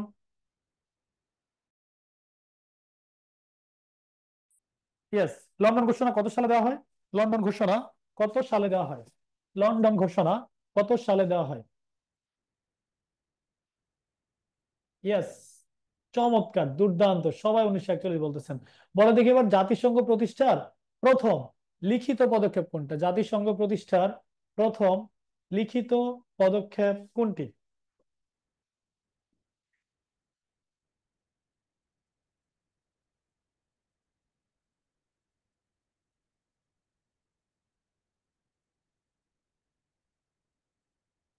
ইয়েস। সবাই বলতেছেন আটলান্টিক ঘোষণা। আমি ইমপ্রেসড, আপনাদের পারফরমেন্স খুবই চমৎকার। তাহলে এবার বলেন তো দেখি, জাতিসংঘ শব্দটা নামকরণ করা হয় কবে, কত সালে? জাতিসংঘ নামকরণ করা হয় কবে? জাতিসংঘ যে একটা সংগঠন, এটার নামকরণ করা হয় কবে? তারিখ সহ বলতে হবে, তারিখ সহ। সুমি, তাসনিম, আপনারা তারিখ সহ বলেন। Shahin, Shariful Islam, thank you. Jebin, 1942। Mariyam, 24 October. এই যে দিচ্ছেন মরিয়ম, 24 অক্টোবর তো জাতিসংঘ প্রতিষ্ঠিত হয়। নামকরণ করা হয় কবে, আমরা এটা জিজ্ঞেস করছি। শুভ কর্মকার, বাঁধন, সাবরিনা, সবাই বলতেছে 1 জানুয়ারি 1942। Sanjida, nice, very nice. তাহলে জাতিসংঘ প্রতিষ্ঠায় একমাত্র এশীয় সম্মেলন কোনটা? জাতিসংঘ প্রতিষ্ঠায় একমাত্র এশীয় সম্মেলন কোনটা? দেখি কাদের কমন পড়েছে। আরে বাপ, পুরো জ্বর বসায় দিচ্ছে। ডেফিনেটলি আপনাদের পারফরমেন্স খুবই চমৎকার, দেখে দেখে বলতেছেন না তো আবার। এই তেহরান, ইতালি, এই যে সাবরিনা, মাইরি হবে মাই, কিন্তু আওয়াজ হবে না। ইতালিতে তেহরান কই থেকে পাইছেন আপনি? ইতালিতে তেহরান না তো, ইরানে তেহরান, ইরান, ইরান। ভুল করা যাবে না। নাইস। ঠিক আছে, ওকে, ফাইন, চমৎকার। এবার বলেন দেখি, জাতিসংঘের খাদ্য সংস্থার নাম কি? জাতিসংঘের খাদ্য ও কৃষি সংস্থার নাম কি? আরে ফাউ ফাউ খাওয়ার জন্য সবাই ফাউ লিখতেছে, কি একটা অবস্থা। না, আপনাদের নোবেল দেওয়া উচিত আসলে, এই ফাউটা খুব দ্রুত লিখছেন একবারে সবাই, প্রত্যেকে। আচ্ছা, নাইস, ভেরি নাইস। তাই লজা কিন্তু দেই না, মজা করছি। এবার আসেন, ফাও এর সদর দপ্তর কোথায় বলেন তো দেখি। ফাও এর সদর দপ্তরটা কোথায়? দেখি কাদের কমন পড়ছে। আরে বাহ, সবাই ইতালি চলে যাইতেছে, কি একটা অবস্থা। Nice nice, very nice, Rome, Italy. Nice, চমৎকার। ওকে ওকে, বলেন জাতিসংঘের প্রতিষ্ঠাকালীন সদস্য দেশ কয়টা? প্রতিষ্ঠাকালীন সদস্য দেশ কয়টা? দেখি কাদের কমন পড়ছে। Wow, lovely. এই একজনকে 50-50টা বলছেন, দাঁড়ান দাঁড়ান। এই যে আবার একজন 50টা বলতেছে। এই ভুলটা কেন করতেছেন? 50টা, এই যে লিমা আপনি বলছেন 50টা, কেন 50 হবে কেন? 50 তো আর কোনো অপশনই নাই। 51টা, 51টা মনে রাখতে হবে, 51টা। তাহলে জাতিসংঘের মূল সনদের স্বাক্ষরকারী দেশ কয়টা? জাতিসংঘের মূল সনদের স্বাক্ষরকারী দেশ কয়টা? সাদিয়া আফরিন সবার আগে বলেছে। ইয়েস, 50টা। নাইস, ভুল করা যাবে না কিন্তু। তাহলে জাতিসংঘের চূড়ান্ত পদক্ষেপটার নাম কি বলেন তো? একেবারে চূড়ান্ত পদক্ষেপ, যেটা দিয়ে জাতিসংঘটা প্রতিষ্ঠিত হয়েছে, যেটা দিয়ে জাতিসংঘটা প্রতিষ্ঠিত হয়েছে, সেইটার নাম কি? ইয়েস, শরীফুল ইসলাম, চমৎকার। সুমি, তাসনিম, শুভ, নুসরাত জাহান, ওয়াও, গ্রেট। সাদিয়া, মুয়াজ, ইশরাত, মরিয়ম, সাবরিনা, প্রত্যেকেই বলেছেন সান ফ্রান্সিসকো। রাফিয়া, শাকিলা, রূপা, সানজিদা, লিমা। ইয়েস, দুর্দান্ত দুর্দান্ত। চলেন এবার আমরা একটু সামনের দিকে আগাই। এখন আমরা খাতায় লিখবো জাতিসংঘের মৌলিক তথ্য। একটু জাতিসংঘের মৌলিক তথ্যটা দেখি আমরা। জাতিসংঘের মৌলিক তথ্য। তো এই যে মৌলিক তথ্যের কথা আমরা বললাম, তো জাতিসংঘের আমরা লিখেছি প্রতিষ্ঠাকাল, অলরেডি আমরা জানি সবাই। তাও আমরা একটু লিখি, 24 অক্টোবর 1945। জাতিসংঘের সদর দপ্তর, সদর দপ্তর হচ্ছে new York. New York, United states of America. জাতিসংঘের ইউরোপীয় সদর দপ্তর, ইউরোপীয়, ইউরোপীয় কিন্তু জাতিসংঘের সদর দপ্তর আছে। ইউরোপীয় সদর দপ্তর, এটার নাম হচ্ছে জেনেভা। Geneva, Switzerland. তো জাতিসংঘের বর্তমান সদস্য দেশ, বর্তমান সদস্য 193, 193টি। সর্বশেষ, সর্বশেষ সাউথ সুদান, সুদানিসরা মানে দক্ষিণ সুদান 2011 সালে জাতিসংঘের সদস্যপদ পায়। তাহলে বাংলাদেশ কবে সদস্যপদ পায়? বাংলাদেশ, বাংলাদেশ সদস্যপদ পায়, সেটা হচ্ছে 17 সেপ্টেম্বর 1974। 1974 সালের 17 সেপ্টেম্বর তারিখে আমরা দেখছি জাতিসংঘের 136তম সদস্য দেশ হিসাবে, 137তম সদস্য দেশ হিসাবে আমরা দেখছি বাংলাদেশ সদস্যপদ পায়। এবং এই যে সম্মেলনটা হচ্ছিল, যে সম্মেলনে বাংলাদেশ সদস্যপদ পেয়েছিল, সেটা হচ্ছে 29তম সম্মেলন। 29তম সম্মেলনে। তাহলে 29টা মনে রাখবো কিভাবে? 29তমটা খুবই সিম্পল, 1974 থেকে 1945। কত? এই তো 9, এই তো আপনার হচ্ছে 2, এই যে 29তম। বের করছি কিভাবে? 45 সালে প্রথম সম্মেলন, 74 সালে কততমটা হবে? 29তমটা হবে। তার মানে 74-এ পাইছি, তার মানে 29তম সম্মেলনে বাংলাদেশ কিন্তু সদস্যপদ পেয়েছিল। এই তো। এখন এই বাংলাদেশ আমরা দেখছি পর্যবেক্ষক দেশ হিসেবে মর্যাদা পেয়েছিল বাংলাদেশ। বাংলাদেশ পর্যবেক্ষক,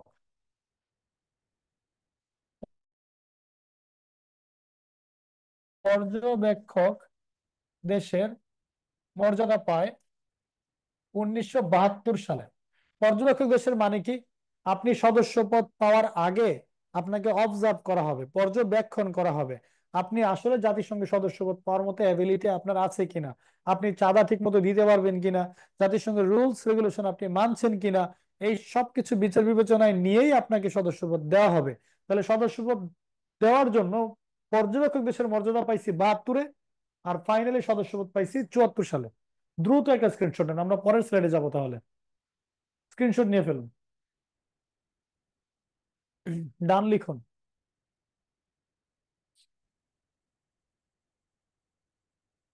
নাইস, ভেরি নাইস।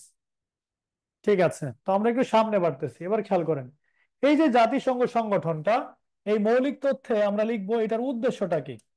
জাতিসংঘের উদ্দেশ্যটা কি? উদ্দেশ্য হচ্ছে বিশ্ব শান্তি, বিশ্ব শান্তি ও নিরাপত্তা, নিরাপত্তা প্রতিষ্ঠা করা। বিশ্ব শান্তি ও নিরাপত্তা প্রতিষ্ঠা করা হচ্ছে জাতিসংঘের মূল উদ্দেশ্য, এটা মাথায় রাখবেন। তো এই জাতিসংঘের বর্তমানে স্থায়ী পর্যবেক্ষক দেশ, বর্তমানে স্থায়ী পর্যবেক্ষক দেশ, পার্মানেন্ট পর্যবেক্ষক দেশ হচ্ছে ফিলিস্তিন, প্যালেস্টাইন। এই ফিলিস্তিন 2012 সাল থেকে, 2012 সাল থেকে স্থায়ী পর্যবেক্ষক দেশের মর্যাদা পেয়েছে। যে কোনো সময় আমরা দেখছি মুয়াজ, হ্যাঁ আপনি আপনি অ্যান্সারটা দেখেন। এটা বর্তমানে স্থায়ী পর্যবেক্ষক দেশ হচ্ছে ফিলিস্তিন, এটা 2012 সাল থেকে এটা স্থায়ী পর্যবেক্ষক দেশের মর্যাদায় আছে। মনে রাখবেন, যে কোনো সময় ফিলিস্তিনকে স্বাধীন দেশ হিসেবে স্বীকৃতি দেওয়া হবে জাতিসংঘের সদস্য দেশ হিসাবে, মনে রাখবেন। ওকে, এবার আসেন।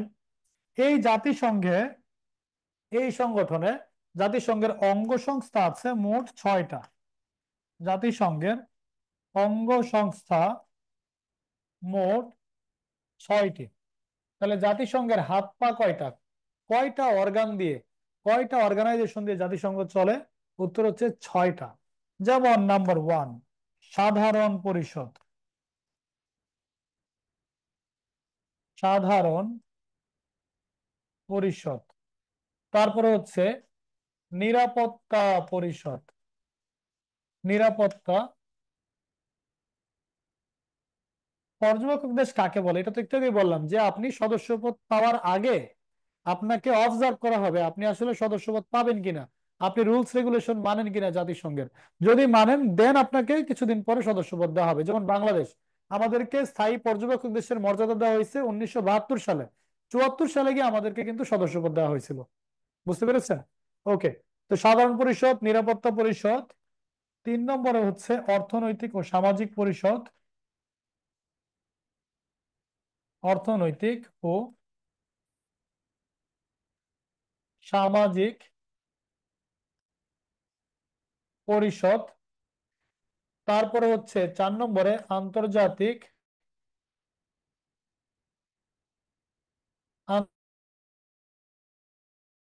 আন্তর্জাতিক ন্যায় বিচার আদালত, ন্যায় বিচার আদালত। 5 নম্বর হচ্ছে জাতিসংঘ সচিবালয়, ইউএন সেক্রেটারিয়েট, যেটা জাতিসংঘ সচিবালয়। এন্ড দেন ফাইনালি 6 নম্বর হচ্ছে ওসি পরিষদ, ওসি পরিষদ। দ্রুত একটা স্ক্রিনশট নেন। আমি একটু 10 সেকেন্ড একটু হোল্ড করেন, 15 সেকেন্ড আপনার।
সবাই স্ক্রিনশট নিয়েছেন?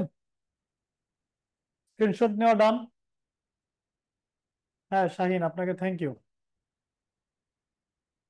ওকে, চলেন এবার সামনের দিকে আগাই। তাহলে বলেন তো দেখি, জাতিসংঘ সচিবালয় কোথায় অবস্থিত? জাতিসংঘ সচিবালয়, জাতিসংঘ সচিবালয় কোথায় অবস্থিত? জাতিসংঘ সচিবালয় কোথায় অবস্থিত? কি কমন পড়ে নাই? হাই হাই, জাতিসংঘ সচিবালয়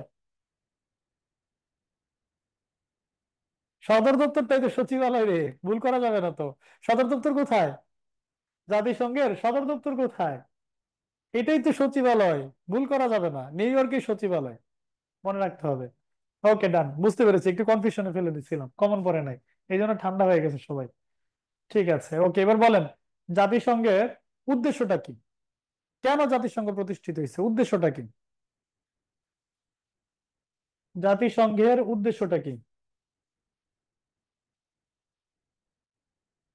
ইয়েস, দুর্দান্ত, সবাই পারে। কি একটা অবস্থা, একবার বললেই পারে, আপনারা তো সুপার হিউম্যান রে, সিরিয়াসলি সব পারে, একবার বললেই হয়ে যায়। আপনাদের স্মরণ শক্তি মাশাআল্লাহ, খুব চমৎকার। ঠিক আছে, ওকে, বলেন তো দেখি, বাংলাদেশ জাতিসংঘের কততম সদস্য দেশ? বাংলাদেশ জাতিসংঘের কততম সদস্য দেশ? আরে লাভলি, সবাই পারে। এই যে একজন বলছে 36তম, আপনাকে বকা দেওয়া উচিত, 36 কেমনে হয়? 136, ভুল করা যাবে না। ঠিক আছে, বাংলাদেশ কততম অধিবেশনে সদস্যপদ পেয়েছে বলেন তো? কততম অধিবেশনে? আরে বলার আগে সবার আগে অ্যান্সার দিয়ে ফেলছে, কি একটা অবস্থা, সব পারে। কোথায় ক্লাস করতেছে, সব পারে, আগেই পারে এগুলা। আচ্ছা এবার বলেন দেখি, জাতিসংঘের বর্তমান সদস্য দেশ কয়টা? বর্তমানে বাংলাদেশের জাতিসংঘের সদস্য দেশ কয়টা?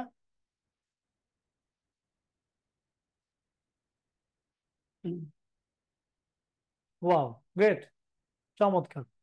সর্বশেষ সদস্য দেশটার নাম কি বলেন তো? সর্বশেষ সদস্য দেশটার নাম কি? আগেই অ্যান্সার দিয়ে ফেলছে, প্রশ্ন করার আগেই অ্যান্সার, কি একটা অবস্থা।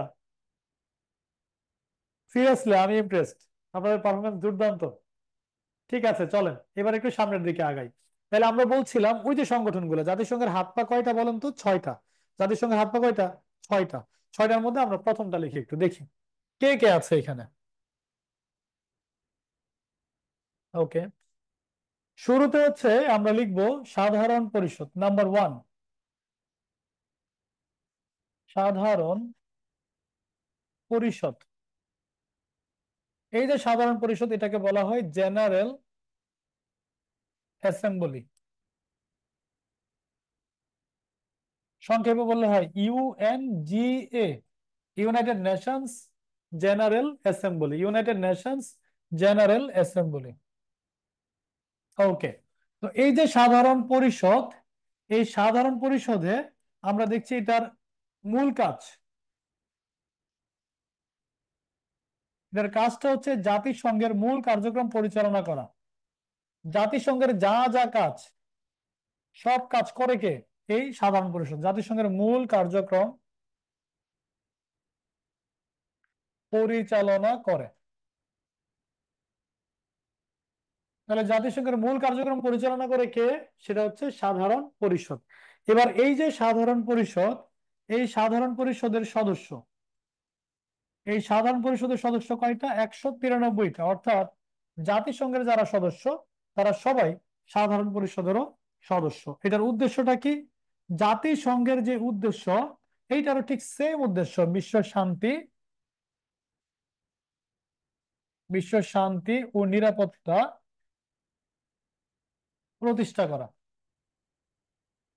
না, এটা একটু মিস্টেক হয়ে গেছে, এটা একটু মিস্টেক, এটার মূল উদ্দেশ্য এটা না। এটার মূল কাজই হচ্ছে জাতিসংঘের মূল কার্যক্রম পরিচালনা করা। ওকে, এইটুকু বললেই হবে। এবার আসেন, এই যে সাধারণ পরিষদ, এই সাধারণ পরিষদে আমরা দেখছি এই 193টা দেশের মধ্যে একজনকে সভাপতি করা হয়, একটা রাষ্ট্রকে সভাপতি করা হয়। সভাপতি একজন ব্যক্তি হবেন। তো সেখানে আমরা বলতে পারি সভাপতির মেয়াদ, সভাপতির মেয়াদ সেটা হচ্ছে 1 ইয়ার, 1 বছর। 1 বছরের জন্য একজন ব্যক্তি, 1 বছরের জন্য একজন ব্যক্তি আমরা দেখছি এই সাধারণ পরিষদের সভাপতি হিসাবে নিয়োগ পান। মনে রাখবেন, এটা 1 বছরের জন্য। কয় বছর? 1 বছরের জন্য। এবার এই যে সদস্য দেশগুলো আছে, 191টা সদস্য দেশ, নিউ ইয়র্কে যে গিয়ে যে বসবে, সম্মেলন যে করবে, কতজন প্রতিনিধি নিতে পারবে? কতজন প্রতিনিধি নিতে পারবে? সেটা হচ্ছে সর্বোচ্চ 5 জন। কেন 5 জন? ধরেন শেখ হাসিনা যখন ক্ষমতায় ছিল, উনি যাওয়ার সময় দেখা যেত একটা বিমান ভরে ছাত্রলীগ, যুবলীগ, আওয়ামী লীগ, স্বেচ্ছাসেবক লীগ, যত লীগ, ভ্যান লীগ, রিক্সা লীগ, এভরি লীগ, সব লীগ উঠতেছে বিমানের ভিতরে। আমরা দেখছি মোট এরকম 300+ মানুষ নিয়ে উনি যাইতেন। কারণ বলতো, আপা আমি কি দোষ করছি, আপা আমি কি দোষ করছি, আমার নিয়ে যান, আমি নিয়ে যান, এই সে এভাবে এভাবে 300+ মানুষ হয়ে যেত। আমরা দেখছি অন্তর্বর্তীকালীন সরকার, উনিও কম নিয়ে যায় না, নেহায় উনি 59 জন নিয়ে গেছে। তার মানে উনিও অনেক নিয়ে গেছে মানুষজন। কারণ বিষয় হচ্ছে, এইভাবে যদি সবগুলো দেশ 300 করে মানুষ নিয়ে যায়, তাহলে প্রায় 200 দেশের লোক হবে 6,000। এখন জাতিসংঘের এই যে সভাস্থল, এটা তো এত মানুষ জায়গা নিবে না। এই জন্য জাতিসংঘ বলে দিছে, তুমি নিউ ইয়র্কে 500, 1,000, 2,000 যা আসো আসো, আমার অসুবিধা নাই, কিন্তু জাতিসংঘের মিটিং এ বসতে পারবা সর্বোচ্চ বসলে 5 জন। কয়জন? 5 জন। তাহলে আমরা খাতা লিখতে পারি, সদস্য দেশ, এটা বাংলাদেশ ব্যাংক এডি পরীক্ষার প্রশ্ন, সদস্য দেশ সর্বোচ্চ প্রতিনিধি পাঠাতে পারে 5 জন। 5 জনের বেশি কিন্তু এখানে পাঠানো আর সম্ভব না। তাহলে 5 জন পাঠাতে পারে সর্বোচ্চ। এখন এই যে প্রত্যেক বছর, প্রত্যেক বছর এই সম্মেলনটা কবে হয়, কি বারে হয়, ঠিক আছে, এটা একটা বড় বিষয়। আমরা দেখছি এটা প্রতি বছর, আমরা দেখছি এটার নিয়মিত সভা বসে, জাতিসংঘের সাধারণ পরিষদের নিয়মিত সভা, নিয়মিত সভা বসে সেপ্টেম্বর মাসের তৃতীয় মঙ্গলবার। সেপ্টেম্বর মাসের তৃতীয় মঙ্গলবার। হ্যাঁ, একজন লিখছে মুজালিক, আচ্ছা, অসুবিধা নেই। সেপ্টেম্বর সেপ্টেম্বর মাসের তৃতীয় মঙ্গলবার। 45তম বিসিএস এর তৃতীয় মঙ্গলবার অপশনে ছিল না, প্রথম মঙ্গলবার অপশনে ছিল। তো অপশনে যেহেতু নাই, তাহলে প্রথম মঙ্গলবারে আমরা অ্যান্সার করে আসতে হয়েছে। এটা হলো বিষয়, মনে রাখবেন, না থাকলেও এটাই উত্তর। তাহলে নিয়মিত সভা বসতেছে কবে? সেপ্টেম্বর মাসের তৃতীয় মঙ্গলবার। এবার এই যে সাধারণ পরিষদ, এই পরিষদটাতে আমাদের বাংলাদেশ কিন্তু একবার সভাপতিত্ব করছে। ঠিক আছে, কয়বার? একবার। সেটা কবে আমরা দেখি, এই যে দেখেন লিখতেছি আমরা, বাংলাদেশ সভাপতিত্ব করে,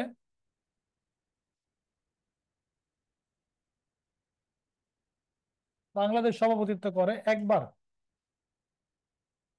1986 সালে 41তম অধিবেশনে। 41তম অধিবেশনে তার নাম ছিল, ব্যক্তিটার নাম হুমায়ুন রশিদ, চৌধুরী। তাহলে বাংলাদেশ একবার সভাপতিত্ব করছে, সেটা হচ্ছে কবে? 1986 সালে। কোন অধিবেশনে? 41তম অধিবেশনে। ব্যক্তির নাম কি? হুমায়ুন রশিদ চৌধুরী। হুমায়ুন রশিদ চৌধুরী। তাহলে নিয়মিত সভা বসে কবে? সেপ্টেম্বর মাসের কবে? তৃতীয় মঙ্গলবার। ঠিক আছে। সর্বোচ্চ প্রতিনিধি পাঠাতে পারবে কয়জন? 5 জন। তাহলে এইটার অপর নাম কি? এটার অপর নাম হচ্ছে, এই সংগঠনটা, এই যে সংগঠনটা আমরা বলছি, এই সংগঠনের অপর নাম, এটার অপর নাম হচ্ছে, সাধারণ পরিষদকে আরো একটা নামে ডাকা যায়, এটার অপর নাম হচ্ছে আলোচনা পরিষদ। আলোচনা পরিষদ। দ্রুত একটা স্ক্রিনশট নিয়ে ফেলুন, জরুরি ভিত্তিতে। স্ক্রিনশট নিয়ে ডান লিখুন, স্ক্রিনশট নিয়ে ডান লিখুন।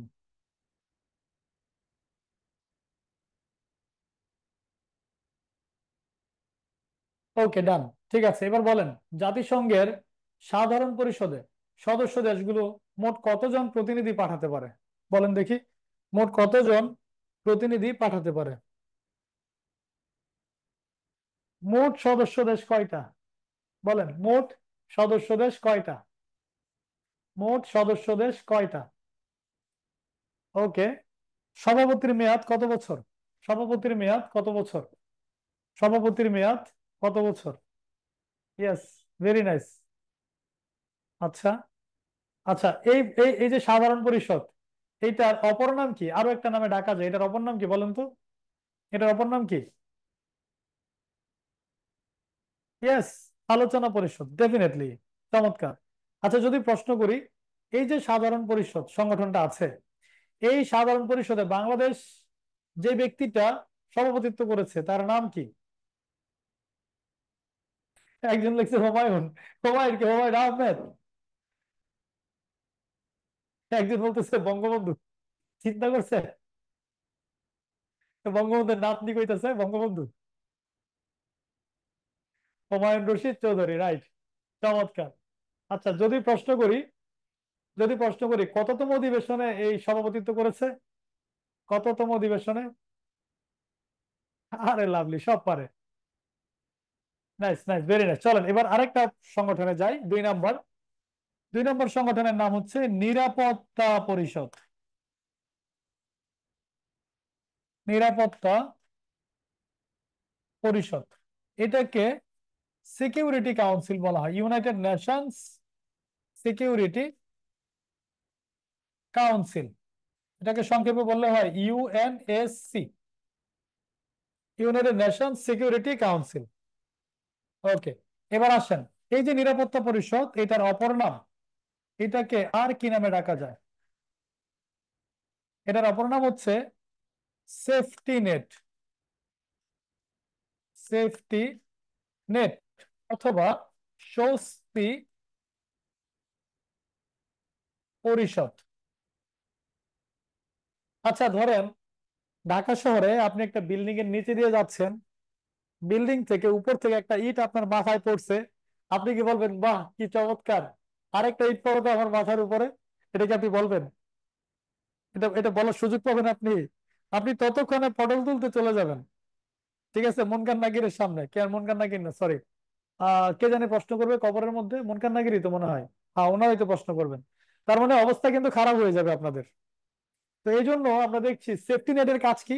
নেট দিবে, ইট পড়লে নেটের উপরে পড়বে, ঠিক সেম জাতিসংঘের এই নিরাপত্তা পরিষদের কাজটাই হচ্ছে বিশ্বের শান্তি ও নিরাপত্তা রক্ষা করা। এটার উদ্দেশ্য, জাতিসংঘের উদ্দেশ্য সেম উদ্দেশ্য।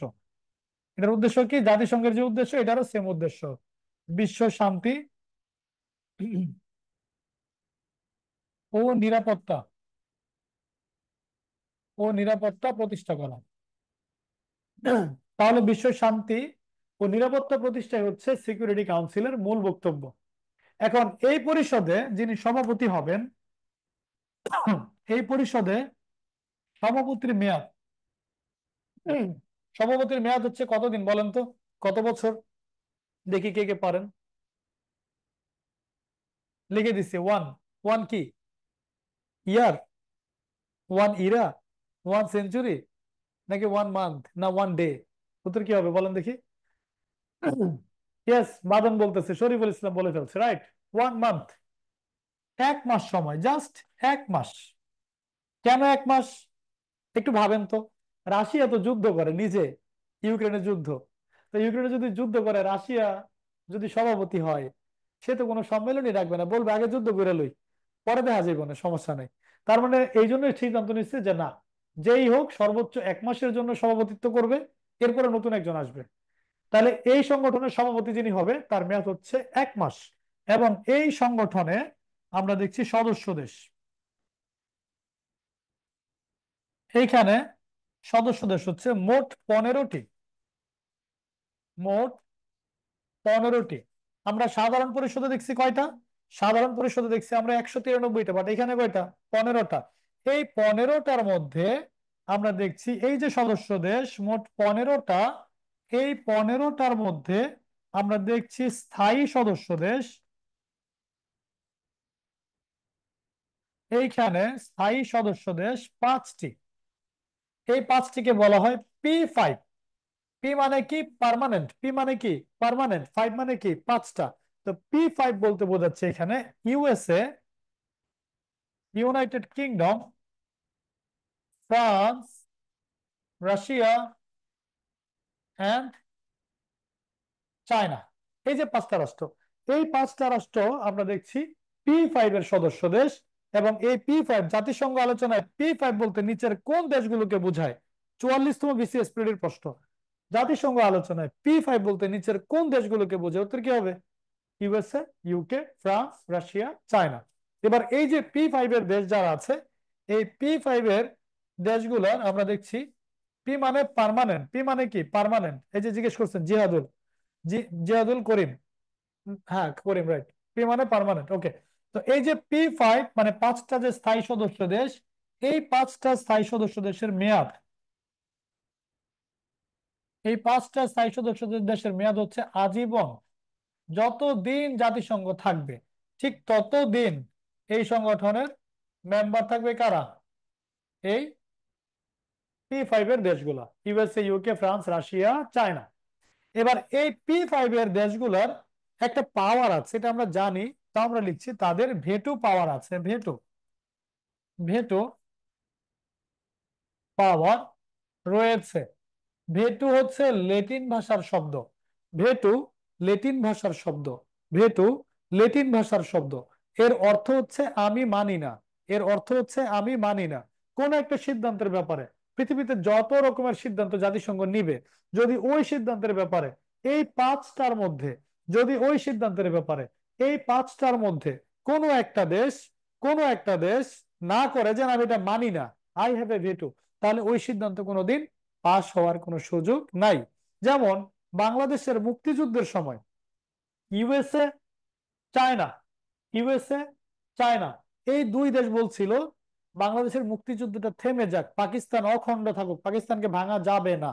কিন্তু সোভিয়েত ইউনিয়ন অর্থাৎ রাশিয়া, সে বলছিল না না না না, বাংলাদেশের মুক্তিযুদ্ধ চলবে, যতদিন না বাংলাদেশ স্বাধীন হবে ঠিক ততদিন। তাহলে এই যে ভেটো দেওয়ার কারণে জাতিসংঘ কিন্তু কোনো আইন পাশ করতে পারে নাই।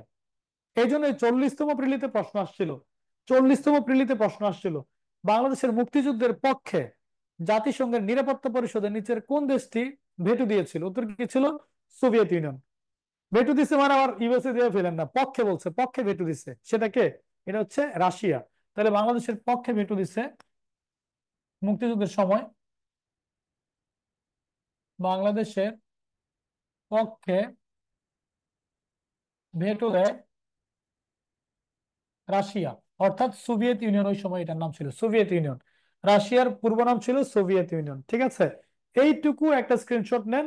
তারপরে আমরা এই যে এখানে নিচে গিয়ে লিখবো অস্থায়ী সদস্য দেশ। অস্থায়ী সদস্য, অস্থায়ী সদস্য দেশ আমরা দেখছি 10টা। অস্থায়ী সদস্য দেশ কয়টা? 10টা। দ্রুত একটা স্ক্রিনশট নেন, স্ক্রিনশট নিয়ে ডান লিখুন, স্ক্রিনশট নিয়ে ডান লিখুন। Nice, very nice. ওকে, চলেন এবার সামনে আগে। তাহলে এবার এই যে অস্থায়ী সদস্য দেশ, মোট সদস্য দেশ হচ্ছে 15টা, এর মধ্যে স্থায়ী হচ্ছে 5টা, অস্থায়ী হলো 10টা। আর এই যে অস্থায়ী সদস্য দেশ, এই অস্থায়ী সদস্য দেশের মেয়াদ অনলি 2 ইয়ার্স। এদের মেয়াদ হচ্ছে 2 বছর, 2 ইয়ার্স। 2 বছর মেয়াদের জন্য আমরা দেখছি বাংলাদেশ এই অস্থায়ী পরিষদের মানে নিরাপত্তা পরিষদের অস্থায়ী সদস্য দেশ। বাংলাদেশ নিরাপত্তা পরিষদের, পরিষদের অস্থায়ী সদস্য পদ পায় 2বার। কবে কবে? 1979 থেকে 80 সালের জন্য একবার, 2 বছর মেয়াদ আমরা বলছি। আরেকবার পাইছে হচ্ছে 2000 থেকে, আরেকবার পাইছে 2000 থেকে 2001 সাল, 2001 সাল। তাহলে এই যে 2বার বাংলাদেশ সদস্যপদ পাইছে, এটাই হচ্ছে বাংলাদেশের সদস্যপদ প্রাপ্তি। ওকে, আমরা দেখছি বাংলাদেশ সভাপতিত্ব করেছে 2বার। তাহলে বাংলাদেশ সভাপতিত্ব করছে এখানে 2বার। কি মনে করছেন আমাদেরকে? সভাপতিত্ব করে,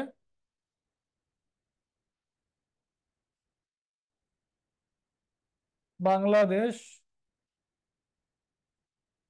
সভাপতিত্ব করে 2বার। তাহলে সদস্যপদ 2বার, সভাপতিত্ব 2বার।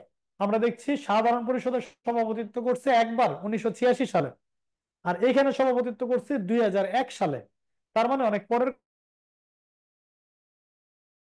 কথা এগুলা। ঠিক আছে, তো যাই হোক, দ্রুত একটা স্ক্রিনশট নেন।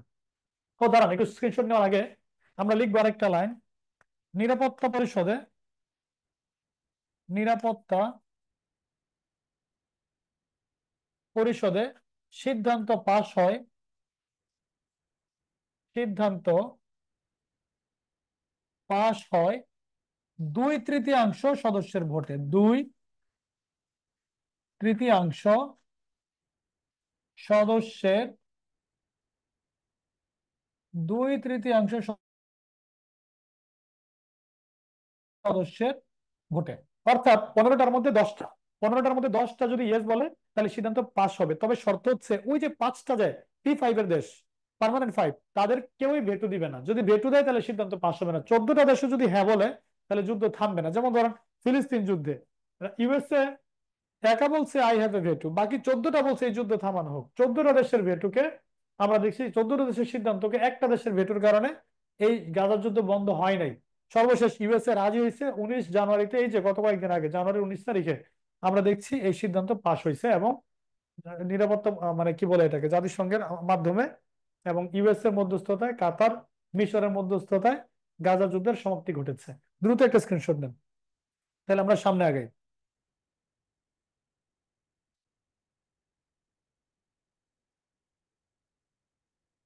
ডান। ওকে, কি অবস্থা বলেন, আছেন না গেলেন? এখন যেগুলো আছে এগুলো একটু শর্টকাট, আপনি আজকে করে গেলে আপনার সারা জীবন মনে থাকবে, আপনার কোনো মানে কমপ্লেক্সিটি থাকবে না, অনেক কিছু জেনে যাবেন। একটু ধৈর্য ধরে করেন। আরে বোর্ডের কালার আমার টি শার্টের, কি বলে, শার্টের, টি শার্টের কালার তো এক হয়ে গেল না? এতক্ষণে খেয়াল করলাম। পালাবো না, আচ্ছা ঠিক আছে, পালায়েন না। পালায় যাবেন কই? সর্বোচ্চ গেলে ভারতে যাবেন, দিদির কাছে চলে যাবেন, এছাড়া আর কি করবেন?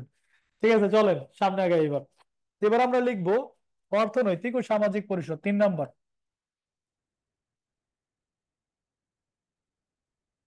অর্থনৈতিক ও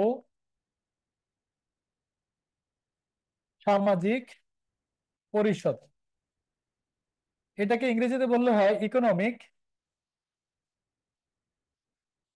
ইকোনমিক অ্যান্ড সোশ্যাল কাউন্সিল, সংক্ষেপে বললে হয় ইকোসক। ইকোনমিকের ইকো, সোশ্যালের হচ্ছে সক, এই তো ইকোসক। তাহলে এই যে অর্থনৈতিক ও সামাজিক পরিষদ আমরা বললাম, এই অর্থনৈতিক ও সামাজিক পরিষদের মোট সদস্য, মোট সদস্য হচ্ছে 54টা। মোট সদস্য কয়টা? 54টা। তাহলে আপনাকে একটু মনে করাই দিই, বলেন তো দেখি, নিরাপত্তা পরিষদের সদস্য দেশ মোট কয়টা? নিরাপত্তা পরিষদের মোট সদস্য দেশ কয়টা? নিরাপত্তা পরিষদের মোট সদস্য দেশ কয়টা? বাহ বাহ বাহ, কি চমৎকার, 15টা, নাইস। এর মধ্যে স্থায়ী কয়টা বলেন তো? নিরাপত্তা পরিষদের স্থায়ী কয়টা? 5টা। Very nice. অস্থায়ী কয়টা বলেন তো? অস্থায়ী? Nice, very nice. তাহলে বাংলাদেশ কয়বার সভাপতিত্ব করছে নিরাপত্তা পরিষদে বলেন তো দেখি? বাংলাদেশ কয়বার? 2বার। এই একবার লিখতেছি, ইশরাত ভুল করা যাবে না, সানিয়া 2বার। আচ্ছা, এখন বলতেছিলাম এই ইকুসকের, ইকুসকের সদস্য দেশ 54টা, কিন্তু নিরাপত্তা পরিষদে কয়টা? 15টা, ঠিক না? ওকে। আর সাধারণ পরিষদে কয়টা বলেন তো? সাধারণ পরিষদের সদস্য দেশ কয়টা? সাধারণ পরিষদে মনে আছে কিনা দেখি। সাধারণ পরিষদে কয়টা? ইয়েস, 193টা, নাইস। তাহলে এইখানে এই সদস্য দেশের মেয়াদ, সদস্য দেশের মেয়াদ, সদস্য দেশের মেয়াদে আমরা দেখব 3 ইয়ার্স, 3 বছর। 3 বছর হচ্ছে মেয়াদ। এইখানে একজন সভাপতি থাকবে, এইখানে একজন সভাপতি থাকবে। আর এই সভাপতির মেয়াদ, সভাপতির মেয়াদও 3 ইয়ার্স, 3 বছর। এই সংগঠনে আমরা দেখছি বাংলাদেশ সদস্যপদ পায় এখন পর্যন্ত মোট 9বার। অনেকবার কিন্তু বাংলাদেশ সদস্য পদ পায় 9 বার। মনে রাখবেন। আর এই সংগঠনের আঞ্চলিক কমিটি বা অফিস আছে, আঞ্চলিক কমিটি রয়েছে 5টি। তাহলে একটু মনে করুন তো দেখি, সাধারণ পরিষদে সভাপতির মেয়াদ কতদিন বলেন তো? সাধারণ পরিষদে সভাপতির মেয়াদ কতদিন? দেখি কাদের কমন পড়ছে। ওয়ান, কি ওয়ান লিখলে হবে না, সাথে লিখতে হবে 1 ইয়ার, রাইট? 1 ইয়ার, নাইস, ভেরি নাইস। ঠিক আছে, নিরাপত্তা পরিষদের সভাপতির মেয়াদ কতদিন? নিরাপত্তা পরিষদে সভাপতির মেয়াদ কতদিন? 1 মান্থ। চমৎকার। আচ্ছা, যদি বলি ইকুসকে, ইকুসক অর্থনৈতিক ও সামাজিক পরিষদ যেটা, এটাতে সভাপতির মেয়াদ কত বছর? 3 বছর। ইকুসকের আঞ্চলিক কমিটি কয়টা? ইকুসকের আঞ্চলিক কমিটি কয়টা? 5টা। কেন এই আঞ্চলিক কমিটি, কারণটা কি? পৃথিবীতে যত অর্থনৈতিক কাজ আছে, সকল অর্থনৈতিক কাজ ইকুসক নিয়ন্ত্রণ করে। পৃথিবীতে যত সামাজিক কাজ আছে, সকল সামাজিক কাজ কাজ নিয়ন্ত্রণ করে কে? ইকুসক। তাহলে এই যে সামাজিক এবং অর্থনৈতিক কাজ, এটা কিন্তু বড়, বিশাল বড় কাজ। অর্থনৈতিক কাজের মধ্যে বিশ্বব্যাংক পাবেন, আইএমএফ পাবেন, ওয়ার্ল্ড ট্রেড অর্গানাইজেশন পাবেন, ইউরোপিয়ান ইউনিয়ন পাবেন, সকল আন্তর্জাতিক সংগঠন মানবে কাকে? ইকুসককে। পৃথিবীতে যত সামাজিক কাজ, ইউনেস্কো, নারীদের অধিকার রক্ষা ইউএন উইমেন, শিশুদের অধিকার রক্ষা ইউনিসেফ, শ্রমিকদের অধিকার রক্ষায় আইএলও, এই যে বুদ্ধিবৃত্তিক সম্পদ রক্ষায় উইপো, এই যে সমুদ্র যে আপনার কি বলে সংগঠন যেটা আইওএম, ঠিক আছে, এগুলো সবাই প্রত্যেকে কাকে মানবে? ইকুসবকে মানবে। তাহলে এতগুলা কাজ একটা সংগঠনের পক্ষে শুধু নিউ ইয়র্ক থেকে কিন্তু পরিচালনা করাটা কঠিন। এটার মূল সদর দপ্তর কিন্তু নিউ ইয়র্কে। আমরা এই 5টা সংগঠনের সদর দপ্তর কোথায়? নিউ ইয়র্কে। কিন্তু এখন একটা দিয়ে এতগুলো কাজ করা কঠিন। এই জন্য তারা আরো 5টা অফিস করছে পৃথিবীর বিভিন্ন জায়গায়, পৃথিবীর বিভিন্ন জায়গায়। তার মধ্যে আমরা একটু পরে লিখতেছি এই 5টা, দ্রুত একটা স্ক্রিনশট নেন। তাহলে আমরা সামনে আগাই। স্ক্রিনশট নিয়ে নাম লিখুন।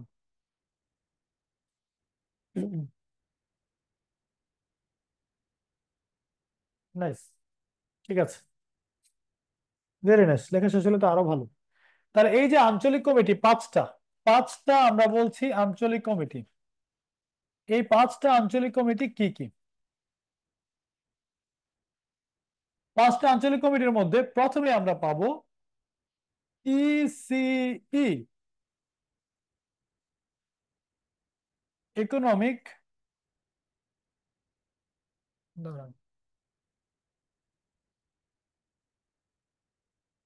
Economic and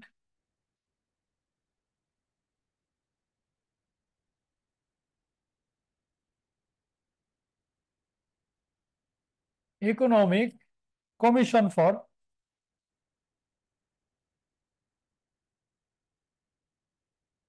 economic commission for Europe, ECE. তার মানে ইউরোপের জন্য একটা। এটার সদর দপ্তর হচ্ছে, এটার সদর দপ্তর হচ্ছে জেনেভা। তাহলে ইসিই এটা একটা কমিটি, এটা সদর দপ্তর হচ্ছে জেনেভা, সুইজারল্যান্ড। সুইজারল্যান্ডের জেনেভায় এটার সদর দপ্তর অবস্থিত। এবার আরেকটা কমিটি আছে আফ্রিকার জন্য, এটার নাম হচ্ছে ইসিএ, মানে economic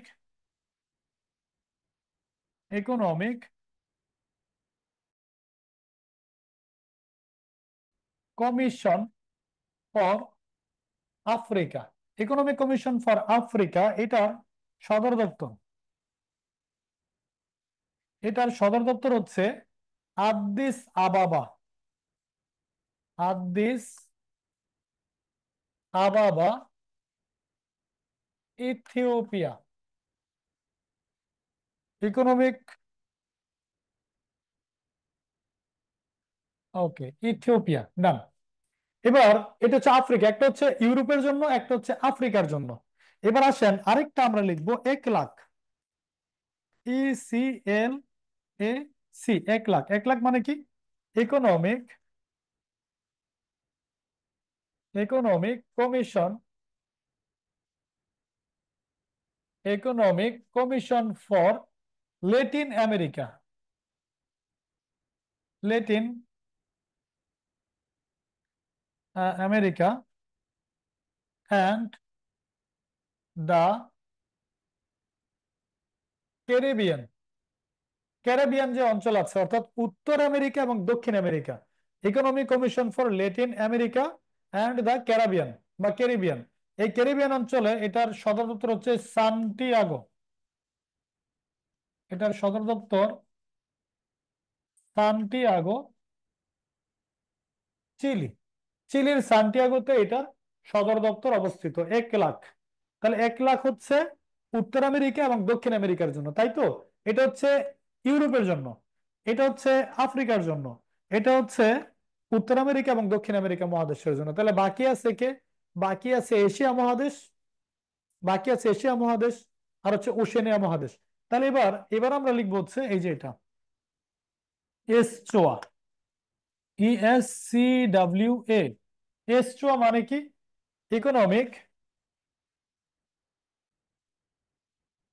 economic and social commission for social western Asia. Western Asia, এই ওয়েস্টার্ন এশিয়ার এই যে এস্টোয়া, এটা সদর দপ্তর হচ্ছে ওই যে বৈরুত। Beirut, Lebanon. লেবাননের বৈরুতে হচ্ছে এটা সদর দপ্তর অবস্থিত, এসচোয়া। এসচোয়া মানে কি? পশ্চিম এশিয়ার জন্য, পশ্চিম এশিয়ার জন্য, ঠিক না? এসচোয়া মানে হচ্ছে পশ্চিম এশিয়ার জন্য। তাহলে পূর্ব এশিয়া, পূর্ব এশিয়া স্যার কোন দেশের কোনটা? এগুলো কি, এগুলো সাইডে লিখে দিলে ভালো। আচ্ছা, সাইডে লিখে দিলে আপনি তো দেখতেই পাচ্ছেন, এই যে ধরেন, আচ্ছা না, তাও লিখে দিলাম, এটা হচ্ছে ইউরোপ। এটা ইউরোপ। এটা কোনটা? এটা হচ্ছে আফ্রিকা। এটা কোনটা? এটা হচ্ছে উত্তর এবং হচ্ছে দক্ষিণ আমেরিকা। আর এটা কোথায়? এটা হচ্ছে পশ্চিম এশিয়া। তাহলে বাকি আছে এশিয়ার পূর্ব এশিয়া, আর বাকি আছে হলো ওশেনিয়া। তাহলে এইটার জন্য আছে আরেকটা, আমরা 5 নম্বরটা একটু লিখি, এইখানে সাইডে লিখে ফেলি। আচ্ছা, 5 নম্বরটার নাম হচ্ছে, এই যে 5 নম্বর, 5 নম্বরটার নাম হচ্ছে এসকেপ। এবং এটাই সবচেয়ে বেশি ইম্পর্টেন্ট এখানে, এসকেপ। এই যে এসকেপ, এটা পুনরূপটা কি? Economic and social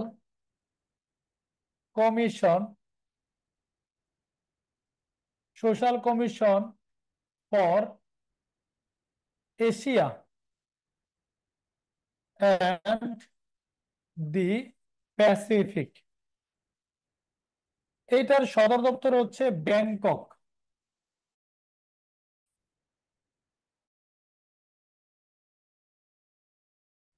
Bangkok, Thailand অঞ্চল, প্রশান্ত মহাসাগরীয় অঞ্চল, অর্থাৎ ওশেনিয়া এবং এশিয়া। এই এসকেপের কিন্তু বাংলাদেশ সদস্য, মনে রাখবেন। এসকেপ খুব ইম্পর্টেন্ট। এসকেপ আমরা সদস্য। এটা সদর দপ্তর কোথায়? ব্যাংককে, থাইল্যান্ডে। এটা কোন অঞ্চলের জন্য? এশিয়া, পূর্ব এশিয়া, পাশাপাশি হচ্ছে ওশেনিয়া, অর্থাৎ এই যে অস্ট্রেলিয়া যে মহাদেশ, এই দেশগুলো মিলে হচ্ছে এই 5টা কাউন্সিল। দ্রুত একটা স্ক্রিনশট নেন, স্ক্রিনশট নিয়ে ফেলেন জরুরি ভিত্তিতে। স্ক্রিনশট নিয়ে ফেলেন। স্ক্রিনশট নেওয়া হলে ডান লিখুন। স্ক্রিনশট নেওয়া হলে ডান লিখে ফেলুন।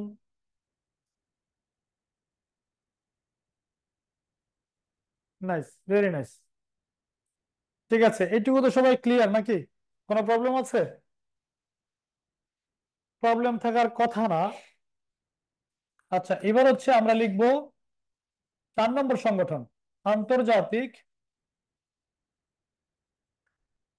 আন্তর্জাতিক ন্যায় বিচার আদালত। এটাকে ইংরেজিতে বললে হয় international court of justice. International court of justice, এটাকে সংক্ষেপে বললে হয় আইসিজে। আইসিজে, এই যে ইন্টারন্যাশনাল কোর্ট অফ জাস্টিস, এটা থেকে 45তম প্রেরিত প্রশ্ন আসছিল। তো এই আন্তর্জাতিক ন্যায় বিচার আদালতের সদর দপ্তর, এটার সদর দপ্তর হচ্ছে হেগ, নেদারল্যান্ডস। Hague, Netherlands. এই আদালতে বিচারক সংখ্যা মোট কতজন বিচারক? বিচারক সংখ্যা হচ্ছে 15 জন। এবার এই আদালতে বিচারকের মেয়াদ, বিচারকের মেয়াদ 9 বছর। এই আদালতে আমরা দেখছি রাষ্ট্রের বিরুদ্ধে মামলা করা যায়, রাষ্ট্রের বিরুদ্ধে মামলা করা যায়। তাহলে চাইলেই একটা রাষ্ট্র আরেকটা রাষ্ট্রের বিরুদ্ধে মামলা করতে পারবে, চাইলেই কিন্তু ব্যক্তির বিরুদ্ধে মামলা করা যাবে না। যেমন ধরেন আপনি রোহিঙ্গা ইস্যুতে, রোহিঙ্গা ইস্যুতে গাম্বিয়া মামলা করছে মিয়ানমারের বিরুদ্ধে। রোহিঙ্গা ইস্যুতে গাম্বিয়া আইসিজেতে আইসিজেতে মিয়ানমারের বিরুদ্ধে মামলা করেছে। মিয়ানমারের, এটা আসছিল বিসিএস 41তম প্রেরিতে, মিয়ানমারের বিরুদ্ধে মামলা করে। এছাড়াও আমরা দেখছি গত বছর 2023 সালে আমরা দেখছি ফিলিস্তিন ইস্যুতে, ফিলিস্তিন ইস্যুতে ইসরায়েলের বিরুদ্ধে মামলা করে। ইসরায়েলের বিরুদ্ধে আইসিজেতে মামলা করে, যেটা হচ্ছে দক্ষিণ আফ্রিকা। তাহলে এটা একটা আদালত, এই আদালতে মামলা দায়ের করা যায়। এই মামলার সদর দপ্তর হচ্ছে, এই সংগঠনের সদর দপ্তর হচ্ছে কোথায়? Hague, Netherlands. বিচারক সংখ্যা 15 জন, বিচারকের মেয়াদ 9 বছর। রাষ্ট্রের বিরুদ্ধে মামলা করা যায়। আর এই আদালতে বিচারকের, এই যে 15 জন বিচারক, এদের মধ্যে সভাপতি আছে একজন। এটা আসছিল প্রিলিতে, 45তম প্রিলিতে। এইটাতে সভাপতির মেয়াদ হচ্ছে 3 ইয়ার্স। 3 বছরের জন্য একজন সভাপতি নির্বাচিত হয়ে থাকে। দ্রুত একটা স্ক্রিনশট নিয়ে ফেলেন জরুরি ভিত্তিতে, তাহলে আমরা সামনের দিকে আগাবো। তাহলে আন্তর্জাতিক ন্যায় বিচার আদালত, এই আদালতে বিচারক সংখ্যা হচ্ছে 15 জন, বিচারকের মেয়াদ 9 বছর। রাষ্ট্রের বিরুদ্ধে মামলা করা যায়, যেমন গাম্বিয়া মামলা করছে মিয়ানমারের বিরুদ্ধে, ফিলিস্তিন ইস্যুতে ইসরায়েলের বিরুদ্ধে মামলা করছে দক্ষিণ আফ্রিকা। এই তো ডান। এবার আসেন আমরা খাতায় লিখবো আরেকটা সংগঠন, সেটার নাম হচ্ছে সচিবালয়, জাতিসংঘ, জাতিসংঘ সচিবালয়। এটা হচ্ছে 5 নম্বর সংগঠন। এটাকে ইংরেজিতে বললে হয় ইউএন সেক্রেটারিয়েট। এই যে জাতিসংঘ সচিবালয়, এটার সদর দপ্তর new York, new York, USA. এই সংগঠনে আমরা দেখছি এইটা আপনার হচ্ছে প্রধান, এই সংগঠনের প্রধানকে, এই সংগঠনের প্রধান হচ্ছে মহাপরিচালক। এই সংগঠনের প্রধান হচ্ছে মহাপরিচালক, সেক্রেটারিয়েট মানে সেক্রেটারি। তাহলে ইউএন সেক্রেটারি মানে জাতিসংঘের যিনি মহাসচিব, দুঃখিত, মহাপরিচালক না, মহাসচিব। কালো নেই, ঠিক আছে। এটার প্রধান হচ্ছে মহাসচিব। তাহলে যিনি বর্তমান মহাসচিব, আমরা দেখছি বর্তমান যিনি মহাসচিব, বর্তমান মহাসচিবের নাম হচ্ছে এন্তেনিও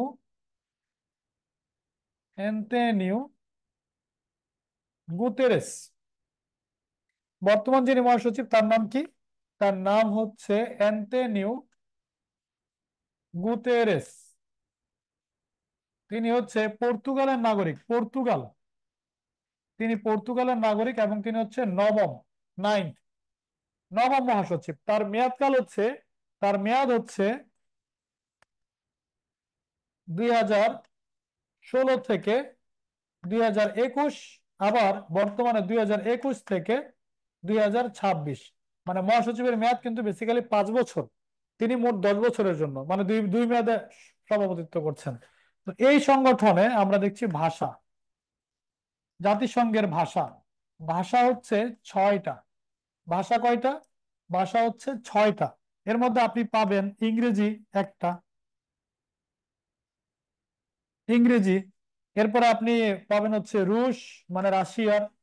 চায়নার হচ্ছে মান্দারিন, মান্দারিন। ফ্রান্সের হচ্ছে ফ্রেঞ্চ। তাহলে 1 2 3 4টা হয়েছে, ঠিক না? এবার পৃথিবীতে আরবি ভাষায় যারা কথা, দেখেন এই চারটা কেন, এই চারটা হচ্ছে জাতিসংঘের নিরাপত্তা পরিষদের যে 5টা স্থায়ী সদস্য দেশ, তাদের ভাষা হচ্ছে এই চারটা। ইংরেজি ব্রিটিশদের, ইংরেজি আমেরিকানদের, রুশ রাশিয়ানদের, মান্দারিন চায়নার, ফ্রেঞ্চ হচ্ছে ফ্রান্সের। এবার আরবি ভাষায় কথা বলে বিশ্বের 22টা দেশ, তাহলে আরবিকেও নিতে হবে। স্পেনিশ ভাষা কথা বলে অসংখ্য দেশ, স্পেনিশ। এই হচ্ছে আমাদের মোটামুটি জাতিসংঘের ভাষা। এই তো। এখন হচ্ছে দাপ্তরিক ভাষা কয়টা? দাপ্তরিক ভাষা হচ্ছে 2টা, অফিসিয়াল ল্যাঙ্গুয়েজ, যেটা দিয়ে দলিল টলিল লিখা টিখা হয়। একটা হচ্ছে ইংরেজি, আর একটা হচ্ছে ফ্রেঞ্চ। এই হচ্ছে মোটামুটি আমাদের জাতিসংঘ সচিবালয়ের কথাবার্তা আমরা বলছি। সচিবালয়ের প্রধান হচ্ছে মহাসচিব, তার নাম হচ্ছে অ্যান্তনিও গুতেরেস।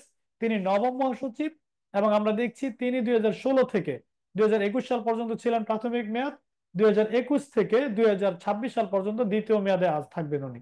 এই হচ্ছে জাতিসংঘ সচিবালয়। আর এই সচিবালয়ের আমরা দেখছি জাতিসংঘের যিনি প্রথম মহাসচিব, প্রথম প্রথম মহাসচিব, তার নাম হচ্ছে ট্রিগ ভ্যালি। জাতিসংঘের যিনি প্রথম মহাসচিব, তার নাম হচ্ছে ট্রিগ ভ্যালি। তার বাড়ি হচ্ছে নরওয়ে। লেকচার শিটে আপনারা পাবেন জাতিসংঘের দ্বিতীয় মহাসচিব ছিল ডেগ হ্যামারশোল্ড। এবং এই ডেগ হ্যামারশোল্ড তিনি কিন্তু বিমান দুর্ঘটনায় মারা গিয়েছিলেন কঙ্গোতে, হ্যাঁ। এবং এই কারণে আমরা দেখছি এই বেটা শান্তিতে মরণোত্তর নোবেল পুরস্কার পেয়েছে। তো বিসিএস একবার প্রশ্ন করেছিল জাতিসংঘের কোন মহাসচিব মরণোত্তর শান্তিতে নোবেল পুরস্কার পেয়েছে, উত্তর কি হবে? ডেগ হ্যামারশোল্ড। তার বাড়ি কোথায়? তার বাড়ি হচ্ছে সুইডেন। That's it. দ্রুত একটা স্ক্রিনশট নেন জরুরি ভিত্তিতে। স্ক্রিনশট নিয়ে ডান লিখুন। শুনতে পাচ্ছেন না? সবার কি একই অবস্থা?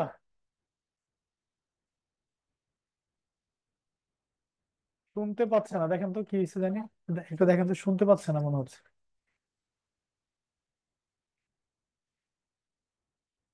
Sound clear? দেখেন তো। ও, শুনতে পারেন? কোথায়? আমি প্যারা নিচ্ছি। আচ্ছা আচ্ছা, শোনা যাচ্ছে। ঠিক আছে, স্ক্রিনশট নেওয়া শেষ। আমরা সামনে আগাচ্ছি। ফাইনালি, ফাইনালি হচ্ছে আমরা লিখবো হচ্ছে ওসি পরিষদ। একবারে লাস্ট ওয়ান, এটা লিখে আমাদের ক্লাস শেষ করবো আজকে। তাইলে এটাকে ইংরেজিতে বললে হয় ইউএন ট্রাস্টিশিপ, ইউএন ট্রাস্টিশিপ। তাহলে এই যে ইউএন ট্রাস্টিশিপ, না ঠিক আছে, ইউএন ট্রাস্টিশিপ বা ওসি পরিষদ, এইটা হচ্ছে আমরা দেখছি এটার কাজটা কি ছিল আগে একটু বুঝের ব্যাপারটা। এরা হচ্ছে লুটতরাজ করতো। কিরকম? শুরুতে এটার উদ্দেশ্যটা খুব ভালো ছিল। ওসি পরিষদের কাজ কি? ধরেন উত্তর কোরিয়া এবং দক্ষিণ কোরিয়া দুই দেশের মধ্যে যুদ্ধ লাগছে।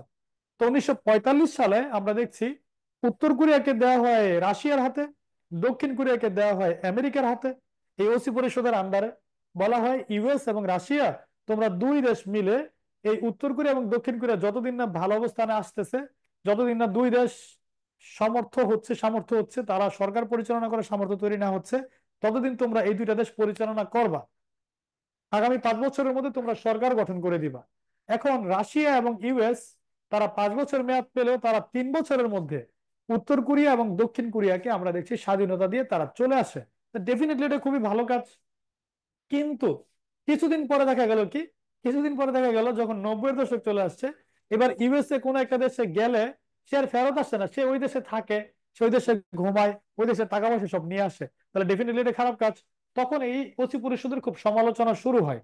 Finally at the end of the day এই ওসি পরিষদ বর্তমানে বিলুপ্ত আছে। বর্তমানে এটা বিলুপ্ত, মানে এটা নাই, এটার কার্যক্রম নাই, কিন্তু সংগঠন আছে। কত সাল থেকে? 1994 সাল থেকে। তাহলে 1994 সাল থেকে কিন্তু ওসি পরিষদ বিলুপ্ত, মানে কার্যক্রম স্থগিত। বর্তমানে বিলুপ্ত। কি বিলুপ্ত? কার্যক্রম বিলুপ্ত আছে, এখানে কার্যক্রমটা লিখে রাখি। বর্তমানে কার্যক্রম বিলুপ্ত হিসেবে আছে 1994 সাল থেকে।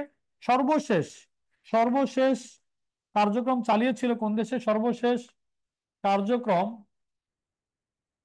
কার্যক্রম চালায় পালাউ, ওশেনিয়া মহাদেশের একটা দেশ। এই পালাউ নামক দেশটিতে সর্বশেষ এই সংগঠন অ্যাক্টিভ ছিল। জরুরি ভিত্তিতে একটা স্ক্রিনশট নেন, আমরা পুরো ক্লাসটা একটু সামারি করি। স্ক্রিনশট নেওয়া শেষ হলে ডান লিখুন।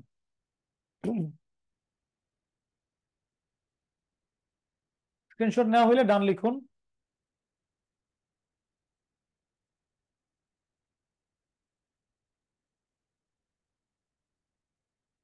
ওকে, এই যে আগেরটা হচ্ছে এটা। দ্রুত স্ক্রিনশট নেন, এটা মিস করছেন যে।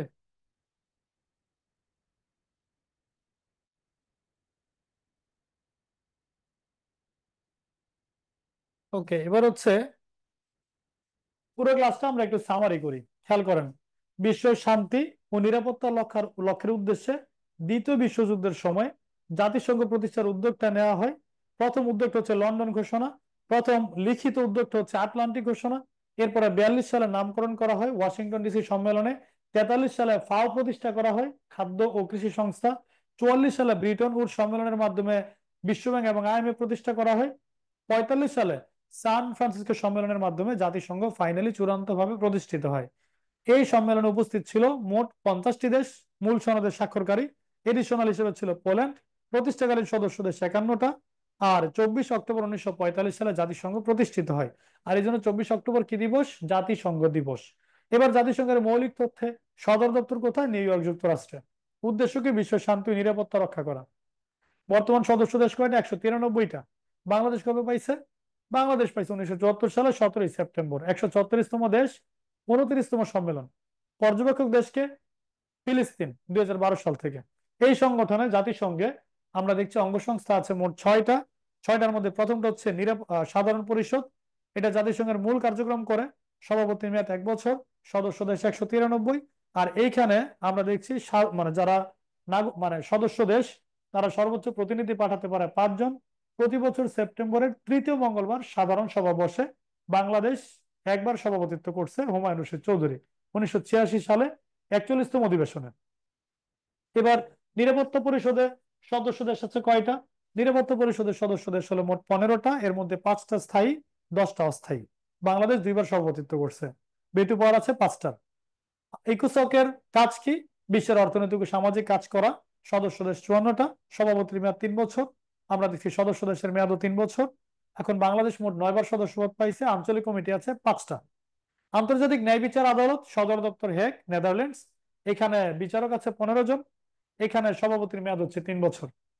এরপরে হচ্ছে আমরা দেখছি সচিবালয়। ভাষা হচ্ছে 6টা। এখন পর্যন্ত মোট 9 জন মহাসচিব ছিল। প্রথম মহাসচিব ট্রিকবেলি। সচিবালয়ের ভাষা হচ্ছে 6টা। দাপ্তরিক ভাষা হলো 2টা। আর ওসি পরিষদ, এটা বর্তমানে কার্যক্রম স্থগিত। 1994 সাল থেকে সর্বশেষ পালাওয়ে সক্রিয় ছিল। That's it. আশা করি সবাই বুঝতে পেরেছেন। কার কোনো প্রশ্ন আছে? প্রশ্ন থাকলে বলেন। আজ অন্যান্য টপিক বলতে 2-4টা লাইন আছে। যেমন ধরেন আপনি পাবেন এখানে ইউনিসেফ, ইউএন উইমেন, ইউনিফেম। এগুলো আপনি লাইন বাই লাইন পড়লে বুঝবেন, এগুলো সংগঠন। জাস্ট 2-3টা লাইনে লেখা আছে সদর দপ্তর কই, সদস্য দেশ কয়টা, কবে প্রতিষ্ঠিত হয়, যদি নোবেল টোবেল পাই, এইটুকু মুখস্থ করলে হয়ে যাবে। That's it. ঠিক আছে, আর কিছু? আন্তর্জাতিক আদালতের স্লাইড।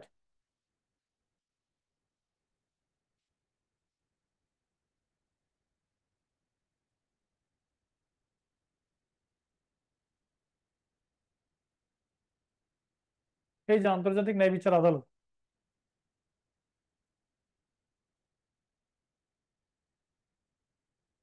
ঠিক আছে, আর কারো কোনো কোয়েশ্চেন আছে? না থাকলে আমরা ক্লাসটা ক্লোজ করে দিচ্ছি। ক্লাস তো রেকর্ডেড থাকে, ক্লাস পরে দেখে নিন, তাইলে হয়ে গেল। ঠিক আছে, তাহলে সবাই ভালো থাকেন, সুস্থ থাকেন। আসসালামু আলাইকুম।